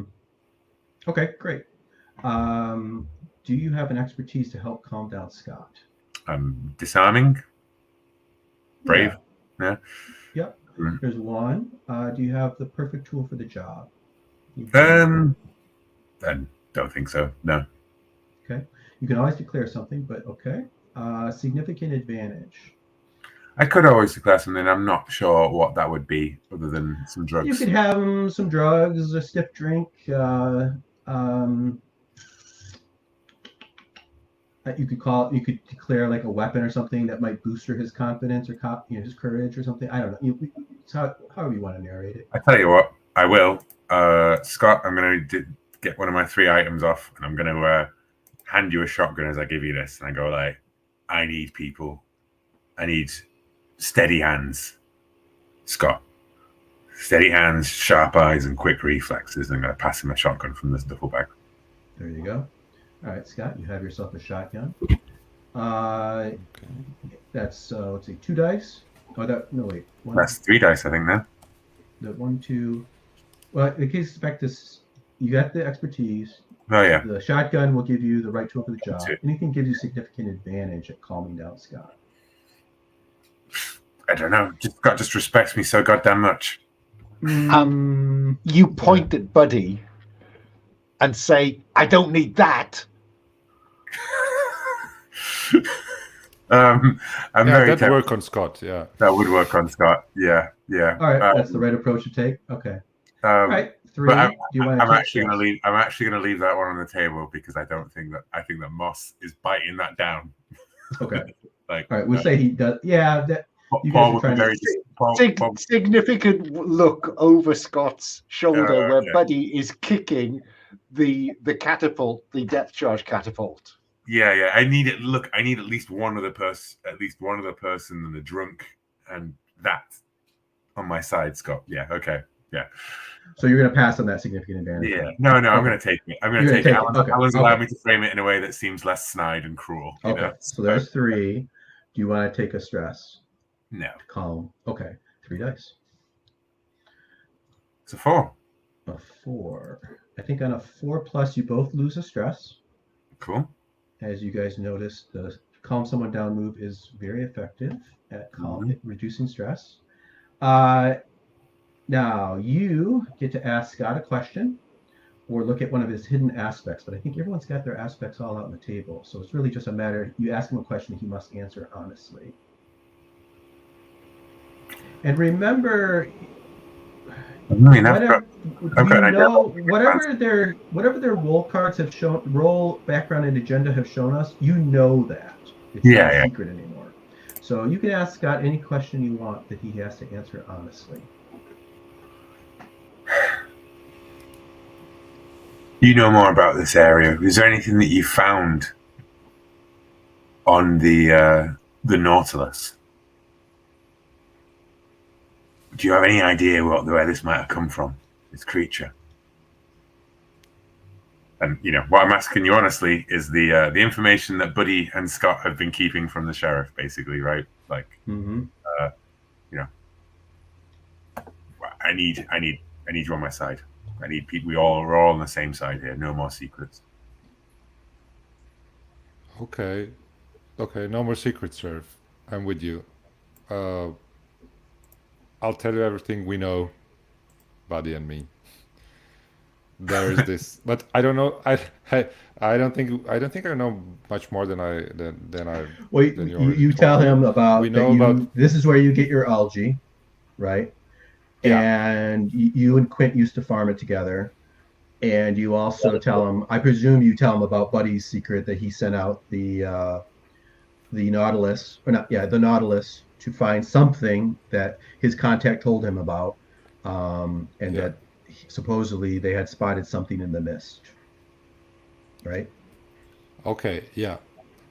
So, that. And in the shoals, I have under the sand. I've buried a secret compartment somewhere as a secret box with some drugs stashed. Also, down in the water, you have some sort of watertight container that has your stash. Yeah. Okay. Yeah, I like that. And I know the spot where it is, but it's somewhere near. Okay. Near here. You get to ask me a question. Yep. And then you can ask him a question he must answer honestly.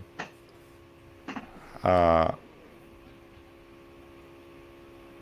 don't know. If we pull through this, are you gonna let me continue? Since I've told you now everything, and this is illegal stuff, can I count on you to not, arrest me for this? Scott, I'll sail the boat back myself to help you pick that up when we're done. I couldn't give less of a shit about your drugs at this point. Okay. So, you have my shotgun. I'd love to go over to Buddy, but I think at some point Moss is going to have the conversation of the beast is out here and it's hunting us and we're hunting it, but whatever it was that Buddy sent the Nautilus out there, that's where we should be heading, because now I have for the first time, more than just a general area to go towards. Sure. I think what we're going to do is we're going to have, a little bit of a little bit of a wipe, and we're going to pick up with the 4 of you down in the cabin, just like that classic scene in Jaws, with sitting around the table. There's a bottle, maybe some food sitting in front of you. You've got the sonar going there, so if the creature comes along, before you go ahead. I wanted to roll the overwhelm move. Let me ask you to do that in this scene, because I think you'll have an opportunity. But let's move to there. So the 4 of you sitting around the table, the sonar's going, boop, boop. I imagine you don't have the active sonar going, but it's passively going to pick up anything that comes.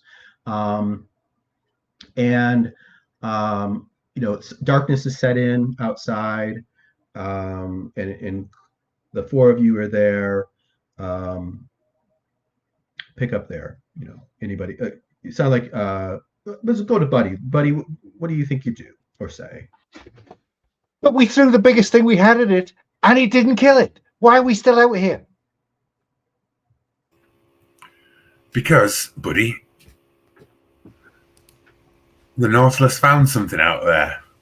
And I look over at Scott, and I'm not going to betray that Scott told anything. And I've got a feeling that whatever the Nautilus was looking at might be where all this started from. So we're heading out that way. The Nautilus found something? Sidelong glance at Scott. Yeah. What did it find? I don't know, but got a radio in while you were you were kicking the shit out of the motor. Some Weyland-Yutani chatter about some coordinates out there.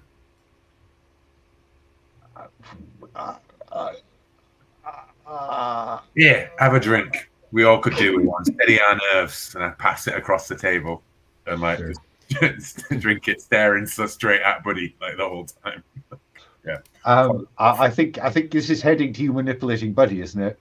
I mean, it can be, yeah. But it would be Get him to come clean or share the log with you. I think everyone, you could pretend not to know, but I think everyone, it's one of those knowing looks. I think everybody knows that everybody knows at this point. We see everybody's eyes looking at each other, except for Quint. Quint's just, drinking whiskey and eating some spaghetti or something, So, but no, I don't think it's worth a roll. It's shit. Put the data tablet on the table and say, but look, that's the company's been on my back for a decade. That's my only way out, Sheriff. I have to have some leverage with them. I should throw you off the fucking boat, buddy. I didn't know anything. There was just these coordinates, and old Ned was up for it. It was a business deal. And then old Ned died. I didn't know that was going to happen. And then when you found out where old Ned had been, did you tell me about it, buddy? But I told you, it's the only leverage I've got on the company. Buddy, but you have us. If we catch this thing, you have the biggest fucking leverage that you can have. We all do. So that's the only option now, buddy. Okay. There's no Are you other way. Are you trying to calm me down, Scott? Yeah, I can do that. Yeah, might work. I was thinking about helping Moss, but yeah, it's whatever works for you to. That might. Okay. It sounds like what we know about Buddy. That might be calming, right? Let's do that. So, does Scott have any expertise to help calm down Buddy? Yeah, I have the calm. Yeah, you have a calming calm effect. tag, There's yeah. one. Do you have the perfect tool for the job? Not really. I think not. No, probably not. Unless. Wait, the whiskey? Yeah, I was gonna say, Maybe the if shotgun. Alan is willing to drink a little more, then maybe he should. Yeah. Give you it. You want to do Yeah. that? So there's two. You both share a couple shots with each other. Do you have anything that give you significant advantage? Do I still have that significant advantage? You do. You want to use it? Tagged? Yeah, so I can use that. Okay. So there's 3. And do you want to take stress? No. Okay. 3 dice.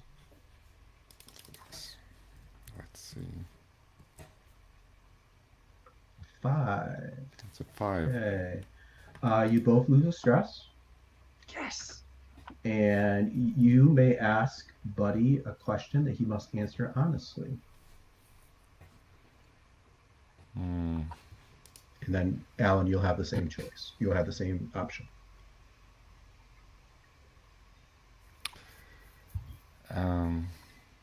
What am I gonna ask? We can flip Can it this be around, the? Alan, if you have something. Yeah. Go ahead. Either one of you, go Okay. ahead. Well, I mean, I will ask. Okay, okay, Scott. So what you're saying is you'll back me up on shares on this thing. Sure. Yeah. I back you up, and you know what I need to get my medical license back. So we need to have a sample of this to catch it, and have a sample of this. Okay. If So this is it's understood, just are like you? before, only now the sheriff's cut in as well. Yeah. Okay. And I Quince. can live with that. Oh yeah, So Quint are was you always gonna be 100% with interested. us? Oh yeah, Yeah. absolutely. That No question. That's my question. I'm your man. I'm a deputy. That you are, buddy. That you are. The Okay, sheriff and- gave me a Badge. shit, Pull out your sheriff, I badge. lost my gun. Yeah. Teorca. And then, Scott, you have a question you can ask Buddy? Or did we do that? Yeah, I forgot. I wanted to ask. My question was, is he honestly with us? Is he going to help us 100%? Yeah. Absolutely. And I That's- think I'm prepared to yeah. count that as a successful manipulation. So if I Okay. if I cross that line, I think I deserve to take extra. Okay, that's fair. Great. I think anyone else want to throw anything in quickly? Then we're gonna cut from there to the morning. Is That good? sounds good. Would now be a good time to take our last Take break? a break. Yeah, let's take 5, and we will come back and continue the story.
put the links for the YouTube clips of the Quotes. song, that Quint song from Jaws.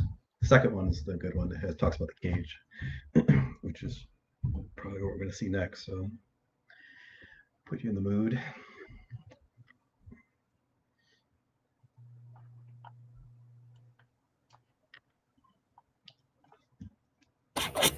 I like that we've had a bit of a heel turn from Buddy in the last.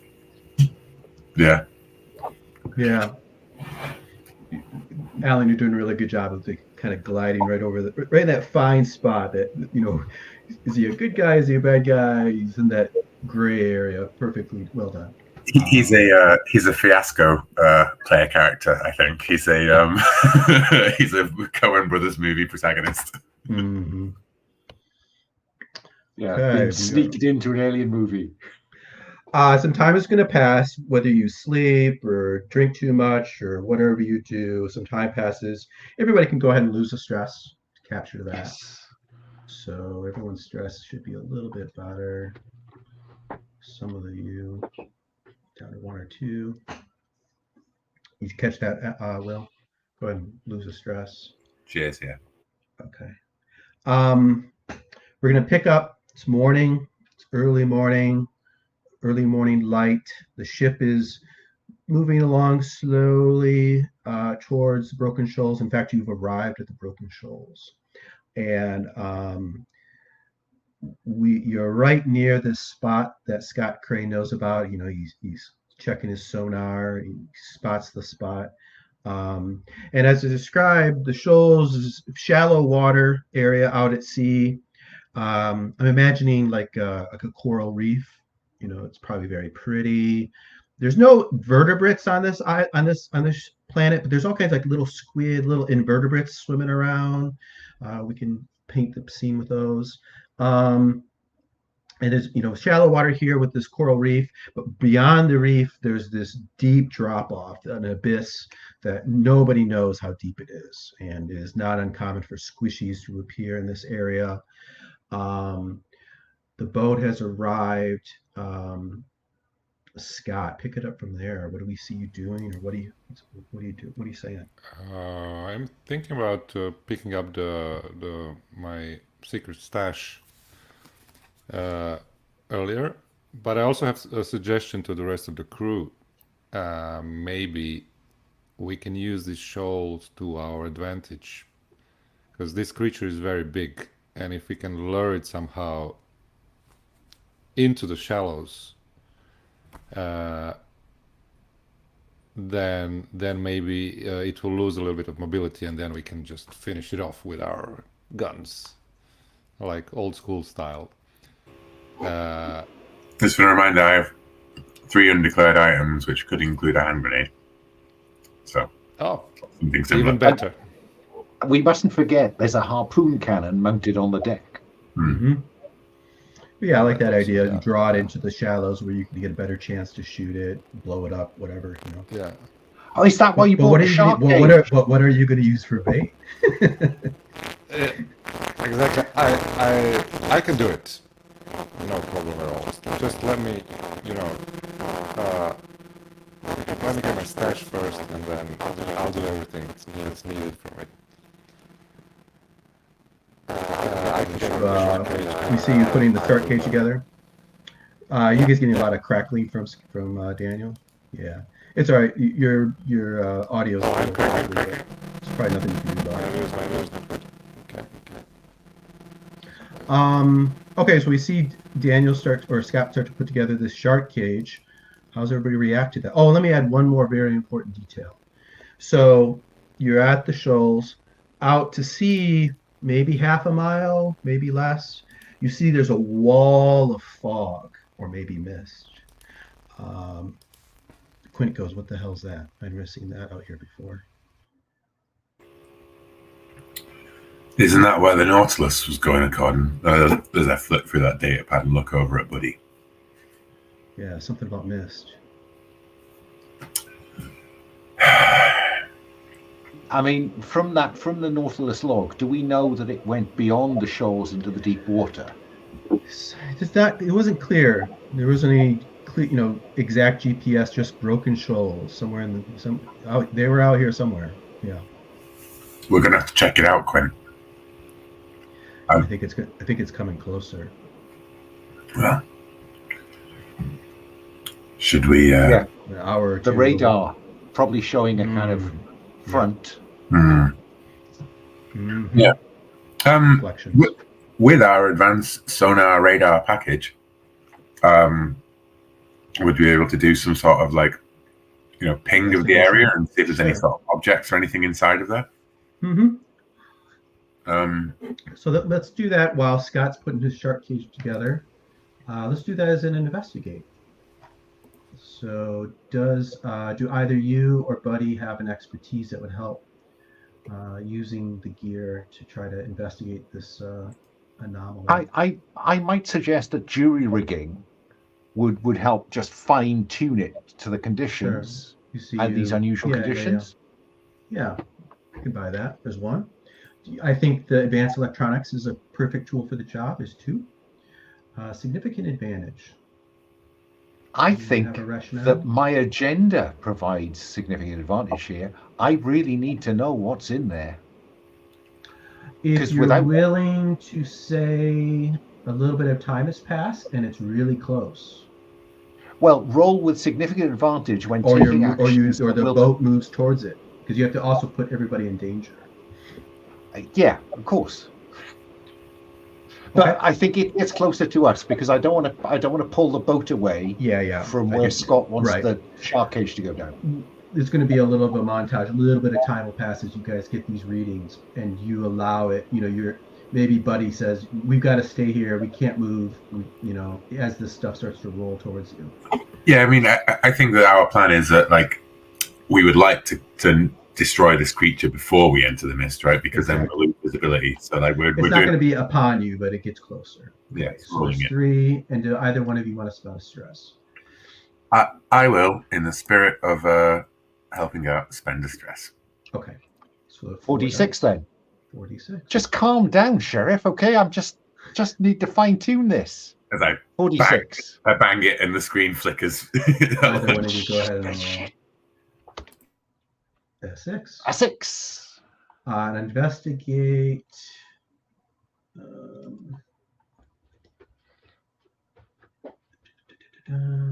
On a 6+, you find something especially useful. The person is friendly and helpful. The object you find is advanced or good supply, or the information is detailed.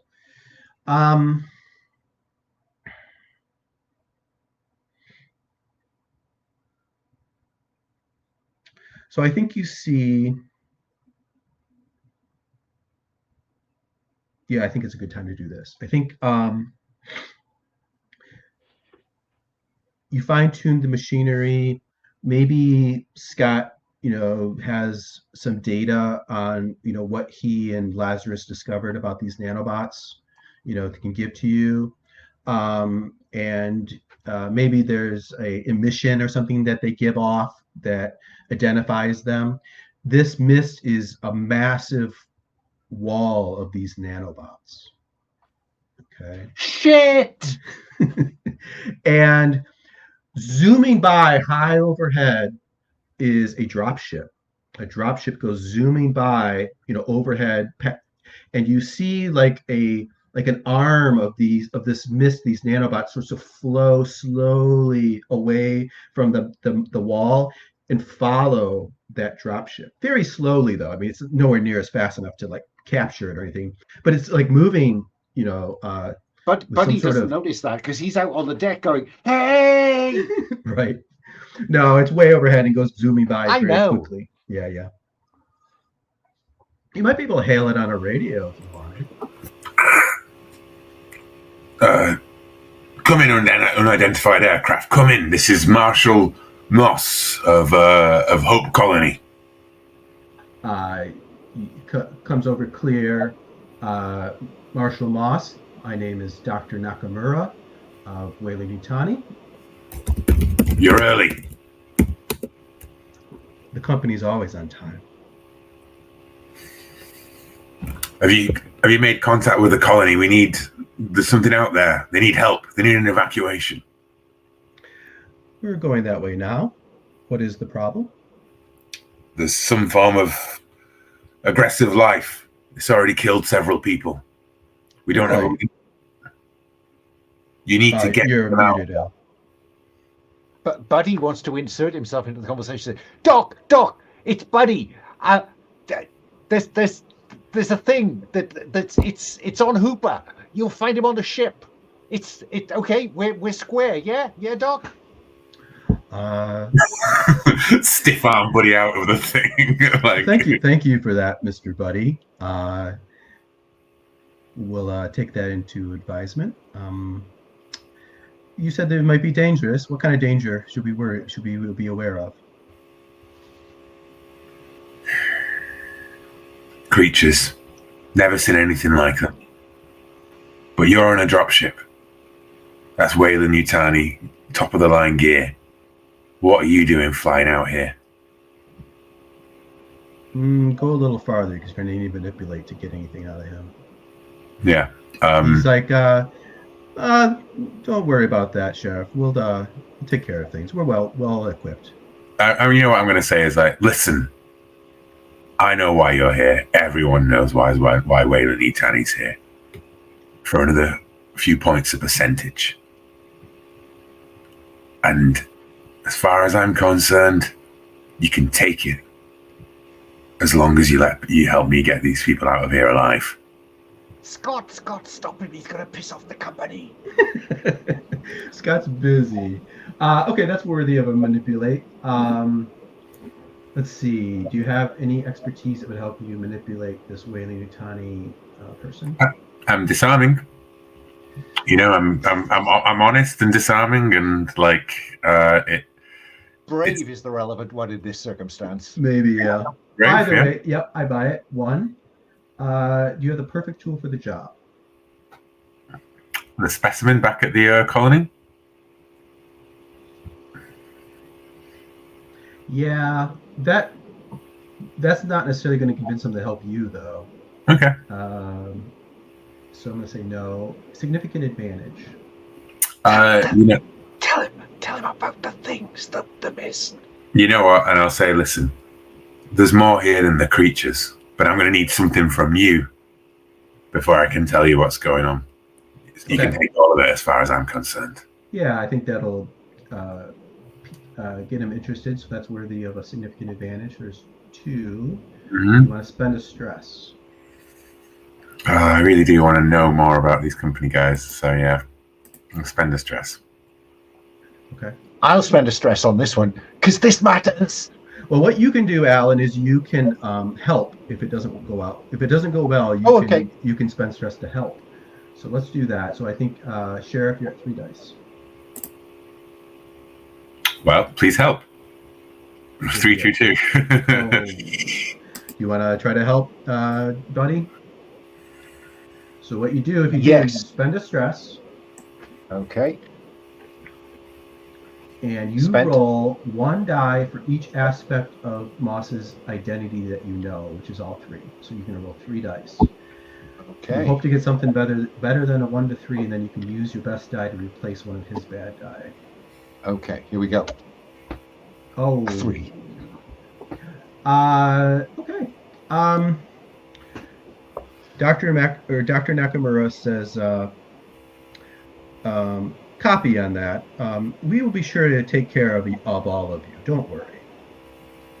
Nakamura out.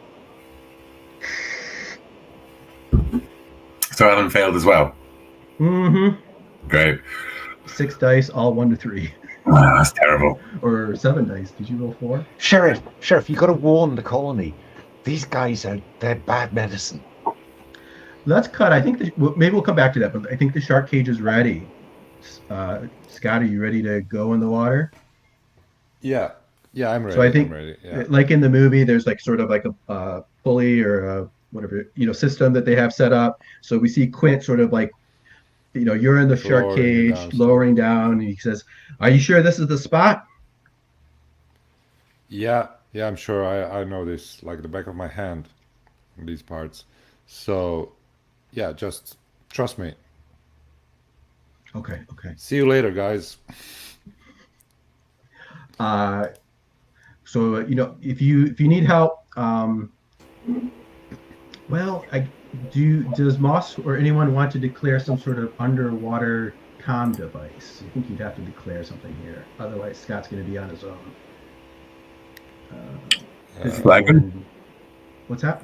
Flagon? Flare gun? Yeah, you want to declare a flare gun to give to him?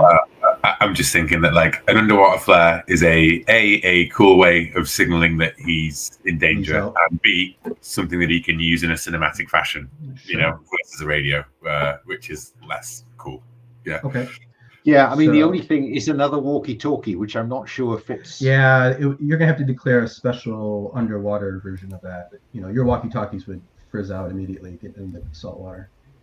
So, yep, there you go. So add a flare, or it's not a flare. Is it a flare gun or just a flare? Whatever Daniel Either would- one. Yeah, either one. Can- What do you want? I mean, is it possible that the existing diving mask and rebreather has a radio in it? Because I just think it'd be really cool. Well, it's one-way communication. So he can talk to us, but we can't talk to him. Oh, I think we would have. Okay. You would have to Yeah, declare maybe. another. Someone would have to use another point of gear. I mean, I've afraid. got 2 declared items, 3. You've got 1. Daniel's declared both of his. That's fair. Yeah. Yeah. Yeah, I want to keep hold of my So, other yeah, 2. Who knows when we're going to need a grenade flare or is- something, you know? A flare gun is good because maybe that could be the signal that I give them when Exactly. If you see a flare, all we need, right? a bright Yeah. red or a yellow or whatever, phosphorescence, coming, shit's going down. Yeah. Okay, yeah, start winding them up. Okay, so Scott, there's a brief scene where we see you going down in the water. Tell me how it's beautiful down there. It's beautiful. I have to say before that I have to mark a stress now because of my agenda. I don't have a banked significant advantage, true. so if That's I'm going true. into new Into danger. dangerous, Yeah, I think that's fair. Yeah. Yeah. For that. but it's really, I would say that it's very blue, and the yellow, some sort of a yellow sand underneath it, but it's also brimming with like life, like these vertebra crabs and this is like normal, non-dangerous life, and it's very very pretty, and a lot of corals, algae, everything is moving slowly underneath with on the bottom, and it's very beautiful. And what does your special algae look like, you think? You spot a patch of it. I know you're not going for that, you're going for your stash, but what does it look like, your special Yeah. algae? The special algae is like sort of a fluorescent, so you can spot it maybe even at night, maybe, but also at daytime it sort of glows a little bit. Mm-hmm. Okay. So what we're going to do is, I think it's a good time to do Dangerous Waters move, a custom move. Using everything we described about how you're setting this up, looking out for the beast, hunting. Let's learn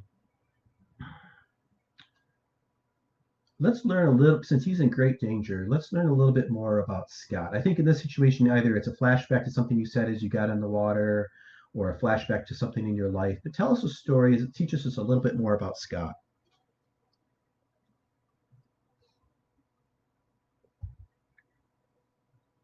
That's for you, Dave. Well, a flashback would be maybe Scott was when he was younger, like 10 years old, and he grew up on maybe a similar world where there's water. There's a lot of water, and he was a good swimmer, and everyone in his family was a good swimmer, and there was this. There was a situation where he was swimming with his little brother, and the brother was caught up in a what's it called, some sort of a underwater swirl current, and Scott was the one who he went in after him, and it was really rough, and he tried to save him, and he did. He did save him, and this is when he was like realizing that it's his sort of a calling to save people, to become a doctor, or to look after people. Okay, great. I like it. Now, can anyone fit their expertise into, how we've set this up? Does anyone feel that they've used any of their expertise, in this scene? Again, I think my jury rig is my best effort to make sure that this the winch is clear. There's nothing blocking the run. I get how this works. There's one. Does anyone feel they have the perfect tool for the job, or they're using that in the situation? I think the shark cage.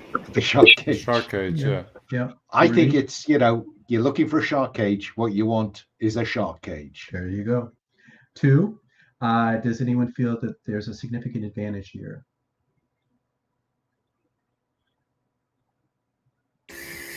No.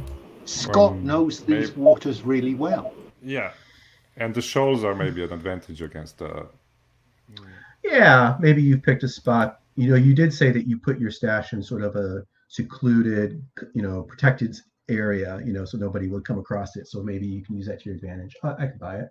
There's 3. And does anyone want to spend a stress to get a 4th? Afraid not, Scotty. Yeah, Twice. I'll spend one. Yeah. There you go. Yeah. All right, 4 dice. I think it's only fair that we give Scott the chance to roll this here. So this is the Dangerous Waters move. 4 dice. Okay. So 46. Here goes. Here's a 6. That's a 6. And a lot of bad dice, but one real good one. The beast is here. The crew has the initiative. So you go down, and you see your stash, in your little spot there. Maybe you put some rocks on top of it so it wouldn't float away or nobody would get it. I'm imagining it's sort of like a waterproof plastic box of probably yay or so. And you're about to open the cage up because you're gonna have to get out of the cage to get your. Well, no, you ruled well. So we'll say you're still in the cage. You're about to get out of the cage to get your box, and then signal for them to pull you up. Or Alan said very helpfully that it's too big to get in the cage. You want to go with that, or I think that's a good idea. Yeah, because maybe I thought that I could get it out from the cage, and then okay. So you're gonna have to drag stuck. it up, or maybe there's a rope that you tug on and they'll pull it up or something. We'll figure it out. And of course, it's beautiful, the dappling light coming down in this blue water, and the little creatures swimming around. And then there's a shadow passes overhead. It gets really dark overhead, and you look up and you see the beast, 15, 20 meters above. And the 3 of you are all, of course, looking over, and you see that the creature has come out of the depths. The sonar starts to ping or whatever, and it has arrived. Sheriff. Yeah, I think that's. Sorry. Sheriff, I think this is Alan has a good idea. Go ahead, Alan. No, it's just Sheriff. You can use that rifle. Can you use a harpoon cannon?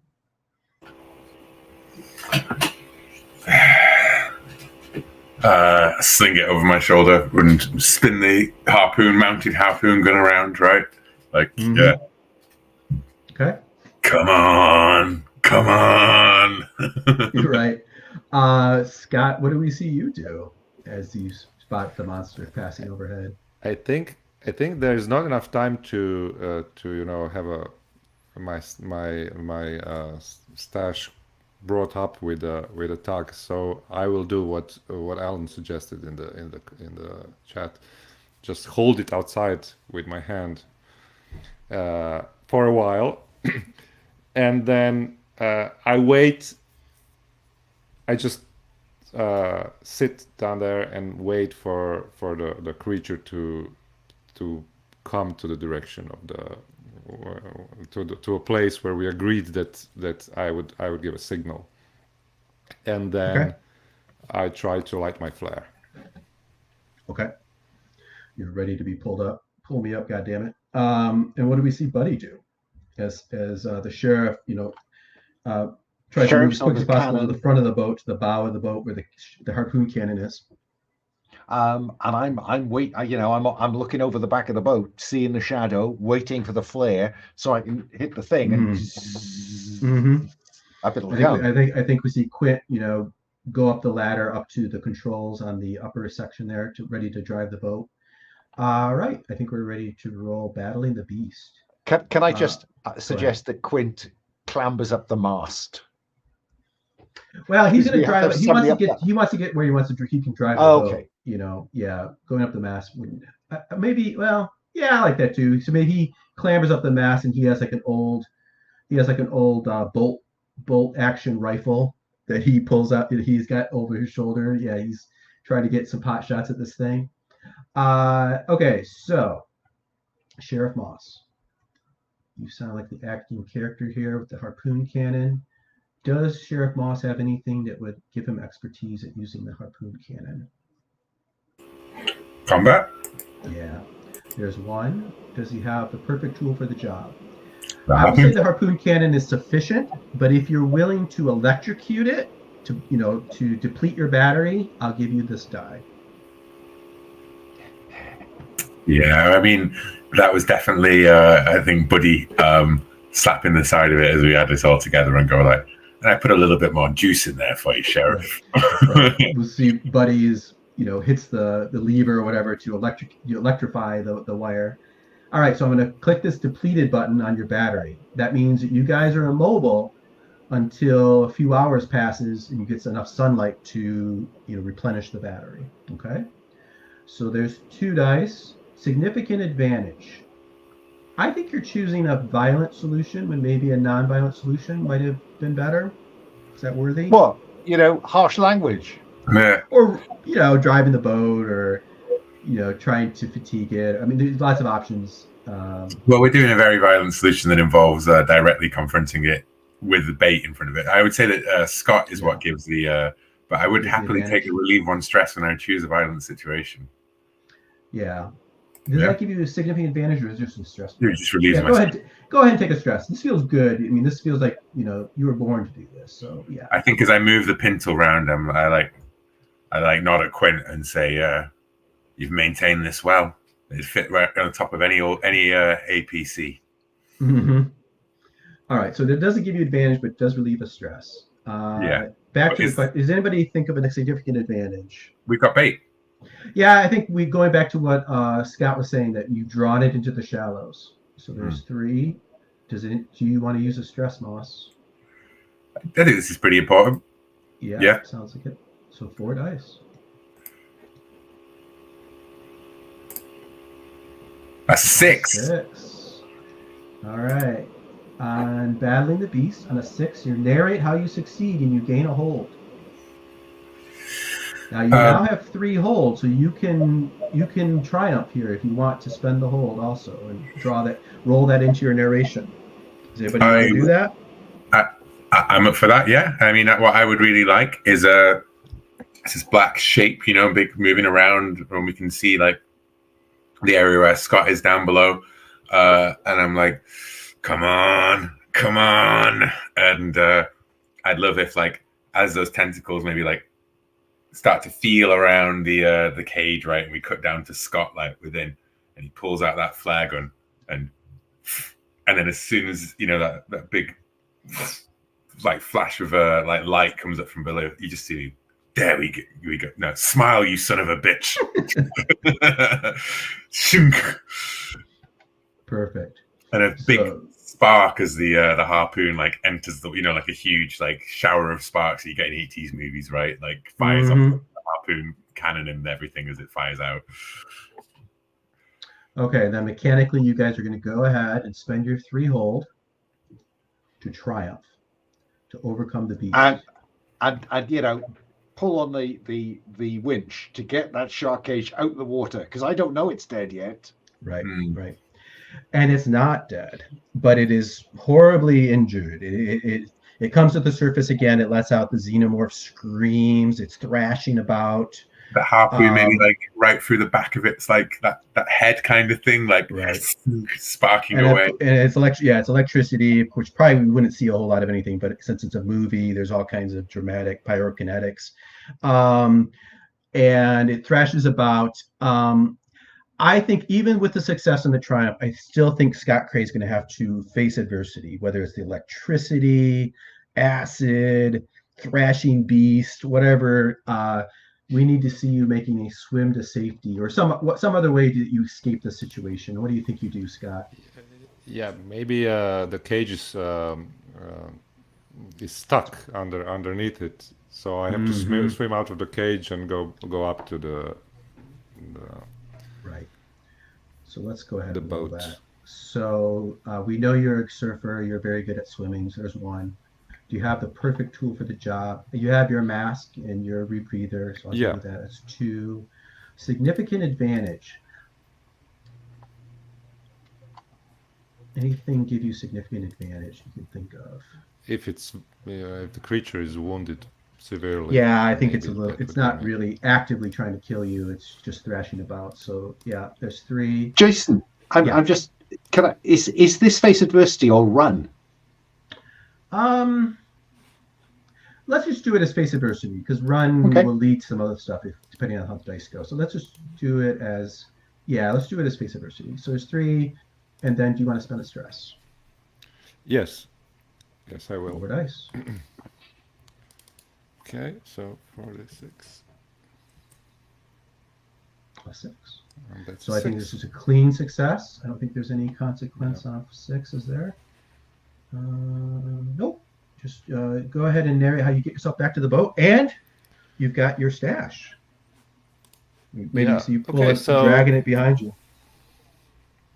Yeah, so maybe the creature is flailing around, and they the others are looking from the boat, and they don't see me going out, and maybe wondering where Scott is. And the first thing they see is this big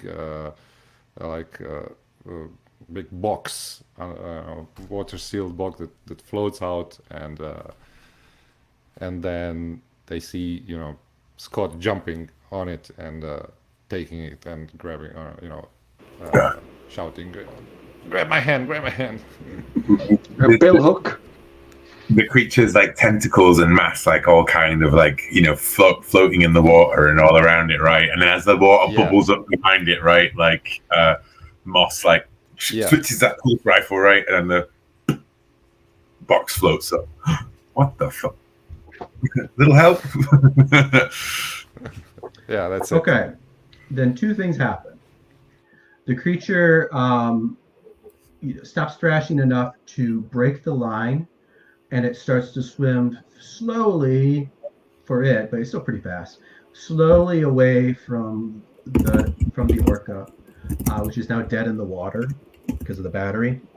Is depleted, and it swims towards this wall of mist, which has gotten really close now, and a bunch of these nanobots flow down into the creature, and it creates a gap in this wall of fog. And in the gap, you see, and maybe your sonar is going to start pinging crazy. Rising out of the depths is a massive structure, cathedral size type thing. That looks like, where is it? It looks like.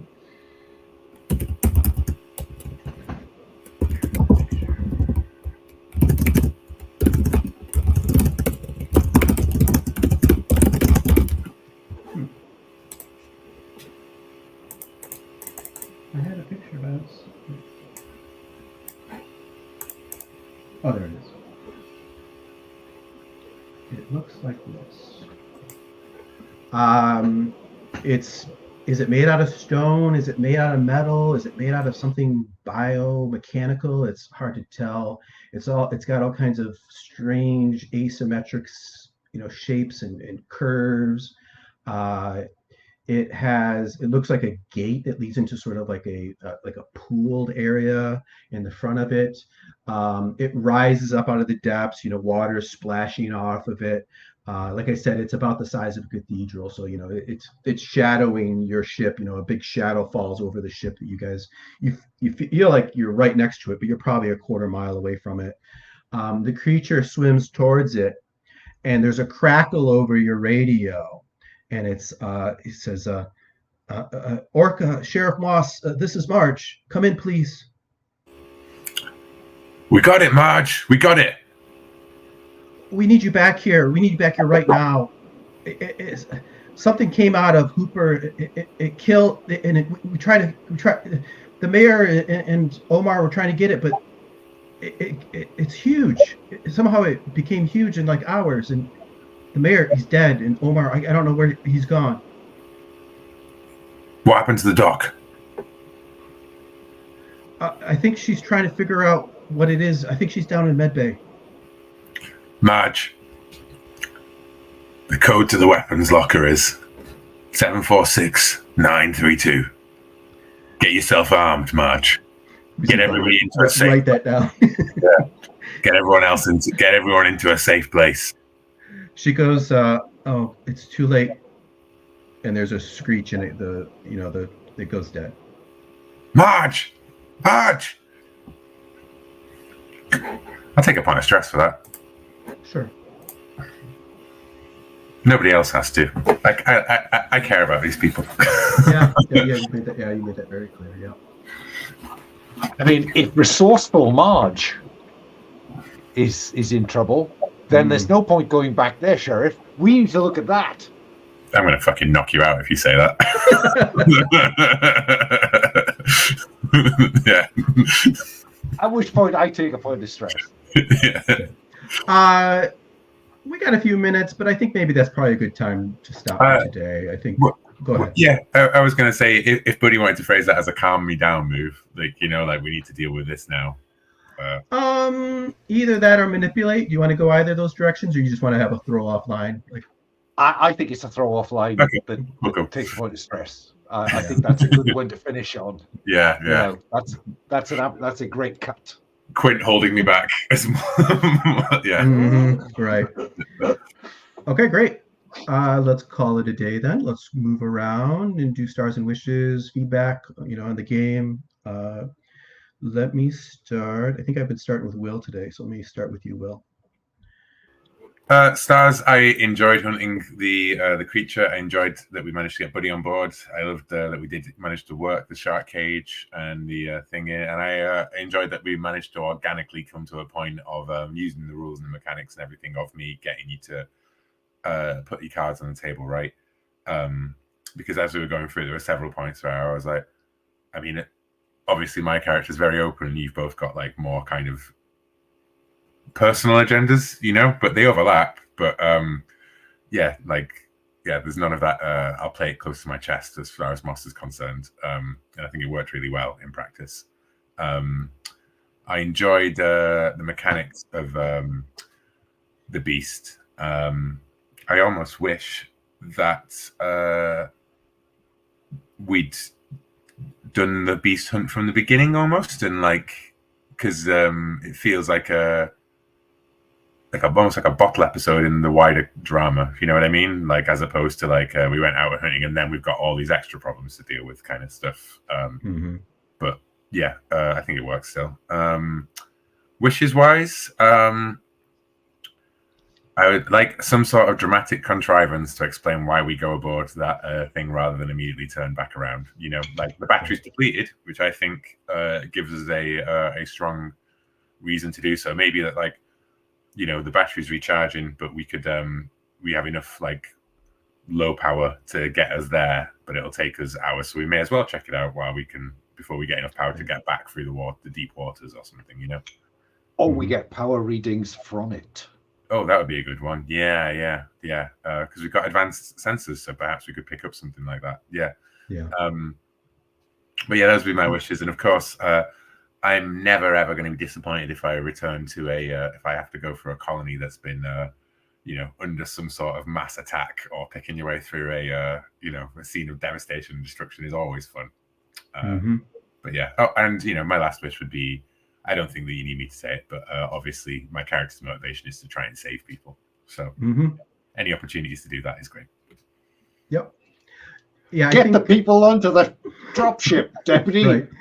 Yeah. I mean, Whaling Tommy promised they'd take care of you. So, I think, just to plant a seed, we can go either way. You guys can go to this structure, or you can go away from it. Either way, we'll get a good finish and an interesting story. I'm sure. I've got ideas of what will happen either way you want to go. So don't feel like you're being railroaded into having to do either thing. So willingly railroad is I think I know we can always go back and do it, but if you put the big alien artifact in front of us, what kind of movie characters would we be if we just went, well, that was weird? Yeah. Right. Okay, great. Thank you for that. Let me go to Alan. Yeah, stars. For the pacing was great on that. I think I think the 3-act structure works quite nicely. I mean, I'm never quite certain if the acts are the same as the threat, but there is that sense of increasing difficulty. I thought we had some great kind of interpersonal scenes, which were neither overridden by the mechanics but facilitated by the mechanics. I think, as Will was saying. I mean, there's a couple of moves that we never seem to use. Well, I mean, there's quick look, which we've never kind of remembered to do first, so because that gives you potentially some edge.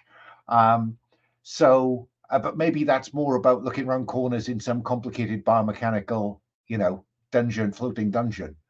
But yeah, I think the mechanics hit the spot really on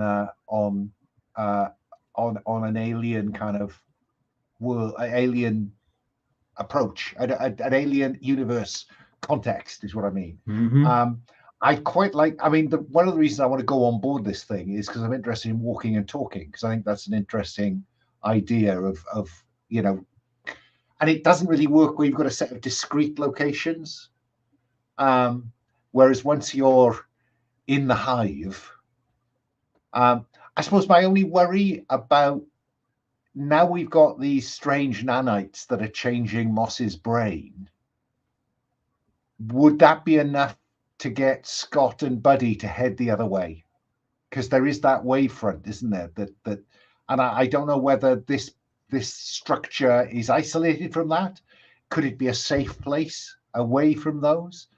Maybe it's controlling them, and if we only could find out how they control it. So one of my wishes, I think, is to have a compelling reason to go there, so there is no question because Moss, if Marge is in trouble, Moss is going to go running, I would suggest. So there needs to be a compelling reason to go to that thing, if that's what we're going to do. And the two are power, or we stay here, we're going to be caught up by these things. And maybe Scott will spill that, the effect they're having on Moss. I don't know. Oh, I mean, I'm happy to have that be known. Like exposition that happened off camera. That like something whatever was in Moss's. Not maybe we didn't immediately tell Buddy, right? But like a one sentence like those are the same probes that are fucking with my brain. Like with your brain. We certainly can say too that you don't really have a choice, that this whatever this structure is going to swallow you in, whether you like it or not. Because you don't have power. I'm glad that you guys chose to deplete your battery. That was very useful for all of us. Okay, great. Thank you for all of that. Daniel.